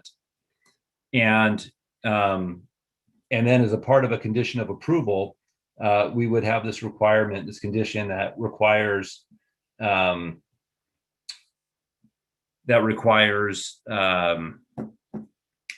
satellite parking up to 20% or more. And so that's the plan. I believe it exists. The mechanism exists. So that's fine. I do want to say, another way to do this would be to say to 104 spots, up to 20% reduction for TDM would be like 88 spots, so that the garage could park 44 and they'd have 44 others.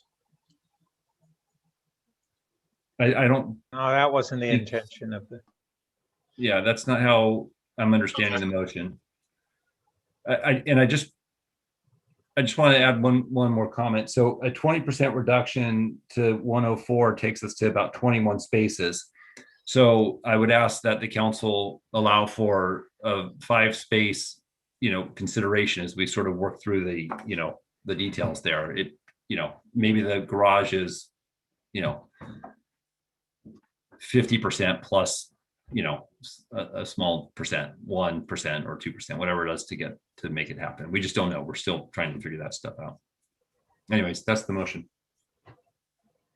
Okay. So it's getting very late, and rather than continue rounds of this, I see again, the applicant has their hand up. Would you like to weigh in on that? Yeah, I mean, I think just to put a point on what Director Late said, I think there is a solution. Yes, a 20% parking reduction would really constrain the school, but if that is the direction of the council, we're talking about putting, if I did the math correctly, 57 spaces in the parking garage and the remainder of the spaces around on the campus at grade, and we've accommodated for that with our plan. So really what it would do, we would change the parking garage from the 78 spaces to the 57. We would be complying with the parking ordinance on our property, parking many of them below grade and a few at grade. And it would accomplish the goal of preserving the trees, saving the homes, keeping the field space, and keeping the majority of the cars off the on-site parking. So we're talking about, instead of, a 57 car garage, and I haven't talked to my client about whether this would work for them, but that would sort of be the threshold I think Director Late was talking about. If I'm not putting words in his mouth, I apologize if I am. Okay, I think you got it. So speaking to the motion, Councilmember Tanaka. So the motion doesn't quite say this right now. So is the motion, should the motion be revised to say that that the school with its current FAR will be, there'll be the amount of required parking is going to be reduced and/or be allowed to be put offsite into a satellite parking lot? Is that? I think that's what we've been talking about, but that's not what the motion says, right? So, well, no, I think if you follow the numbers, it's not even needed. Be 57 underground, there's 26 on the surface. That's 83. That's what they would need. I just want to be clear on this motion. So is this motion saying that, because there's a correlation between how much FAR, right, and students to how much parking space, right? So are we saying that they have to, I'm trying to understand the intent here. Is the intent here that this is going to be reducing the amount of required parking? Or is this saying that the project has to be drastically different in order to fit this? That's what I'm not clear on. Is that on the motion? It doesn't quite. Yeah, this part of the motion is just how big the garage is. The other part of the motion included the TDM changes. So it's not all in this motion yet. We would go back to the previous motion once we pass this. And is this motion trying to say that there's going to be less parking required, as we discussed, or what is it trying to say? Again, I think what we're talking about right here, the substitute, is just answering the garage question. Then we will go back to the original motion, which had the TDM suggestions, which impacts the total parking. So how many spaces does this project have to have then? Again, we're asking staff to evaluate it, but with a strict TDM up to a 20% reduction in space.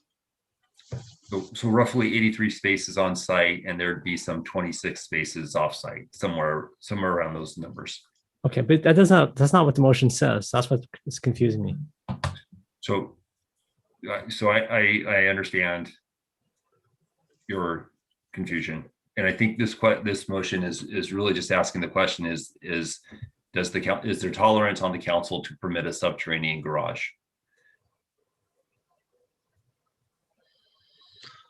Councilmember Cormack.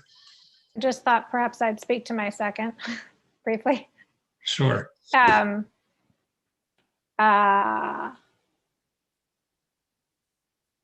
Vice Mayor is correct that we, in order to find a way forward that maximizes all of the benefits that he described and I described and the applicant's attorney just described, this is probably the closest we're going to get to an answer. This is as far as I'm willing to go in terms of designing on the dais.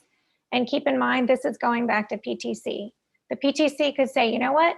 It needs to be 50%, 55%, or 60%. They might come up with a different number, but this gives them a boundary to work with.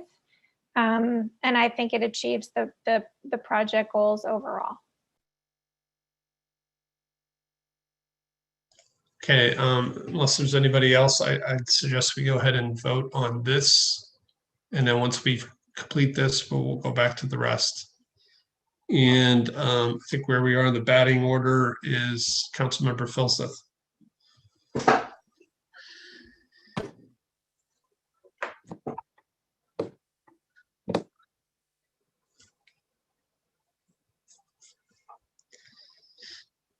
Yes. Councilmember Ku, No.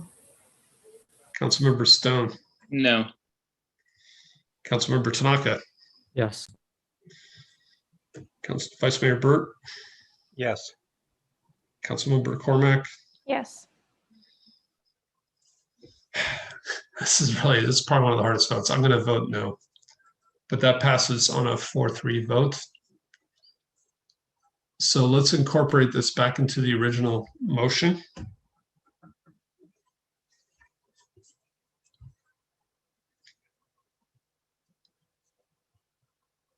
I'm sorry. Yeah, that was, yes. Okay. And then if you can, I don't know if we can see the whole motion. Yes. So again, I think we've talked through most of this, but you know, if anybody wants to speak to it, we can, or we can go to a vote. Councilmember Stone. Just one clarifying question. So I mean, this will obviously be remanded back to PTC, ARB. Staff's going to work on it, bring it back to council.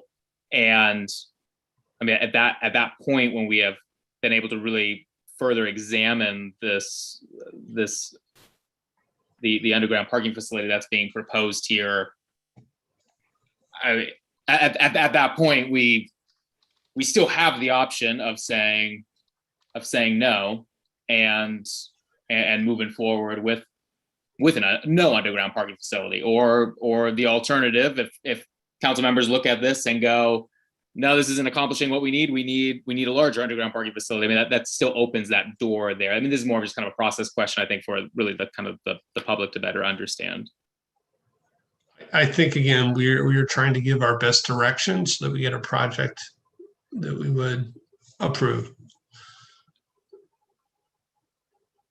Councilmember Tanaka. So can we put in here the motion, kind of what we talked about earlier, which is that the amount of required parking on site is 80% or 20% less, whichever way you want to say it? I believe it's in there already. Is it where? A4, consideration by staff to allow a reduction of required parking based on a TDM. Okay. Do we need to put a percentage? I guess maybe not. Okay. Yeah. Okay. And then, I mean, there's some parts of this which I think maybe some council members may be interested in separating, right? So like maybe F or A2.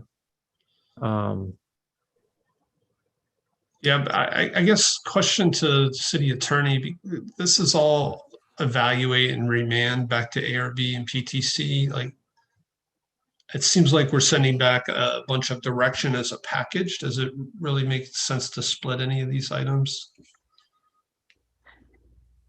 The rules provide that if you get a request and you are able to split, that you should do that.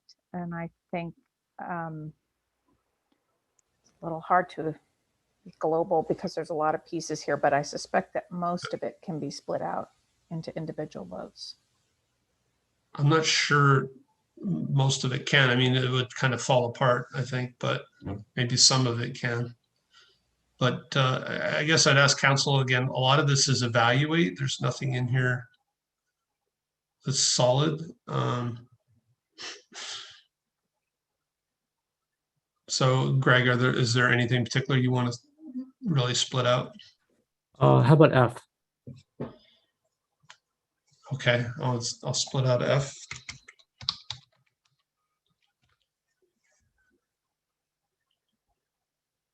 And then on the piece we just voted on, we started off this meeting hours ago with some proposed text amendments.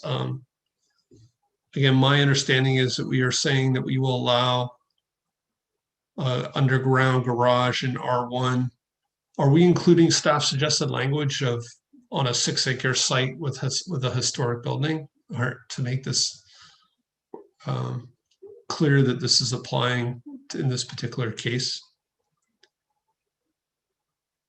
I guess that's a question for the maker and the seconder.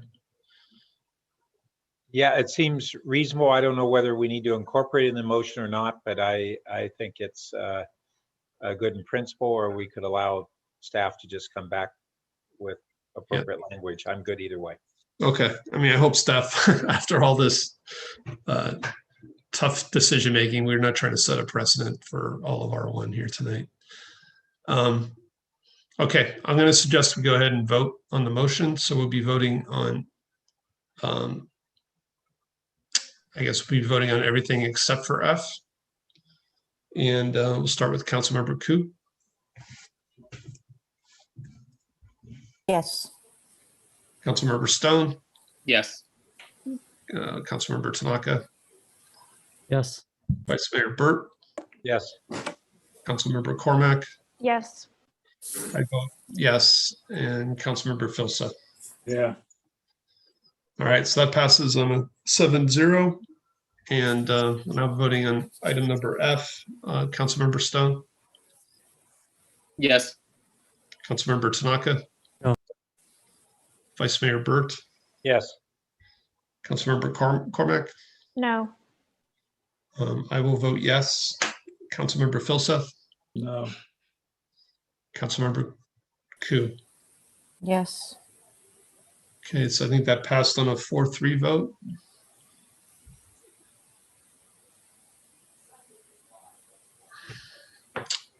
Okay. Councilmember Koo, is your hand up? Yeah, I wanted to ask if Mr. Lake could send us the presentation that he showed tonight on this subject. I think it's in your box. I think it was Is it sent in out. the box? Okay. Thank Okay. Well, thank you, everybody. It's a tough item. I think we did our best with the information we had. And with that, I think the meeting's adjourned. Well, thank you. Good night.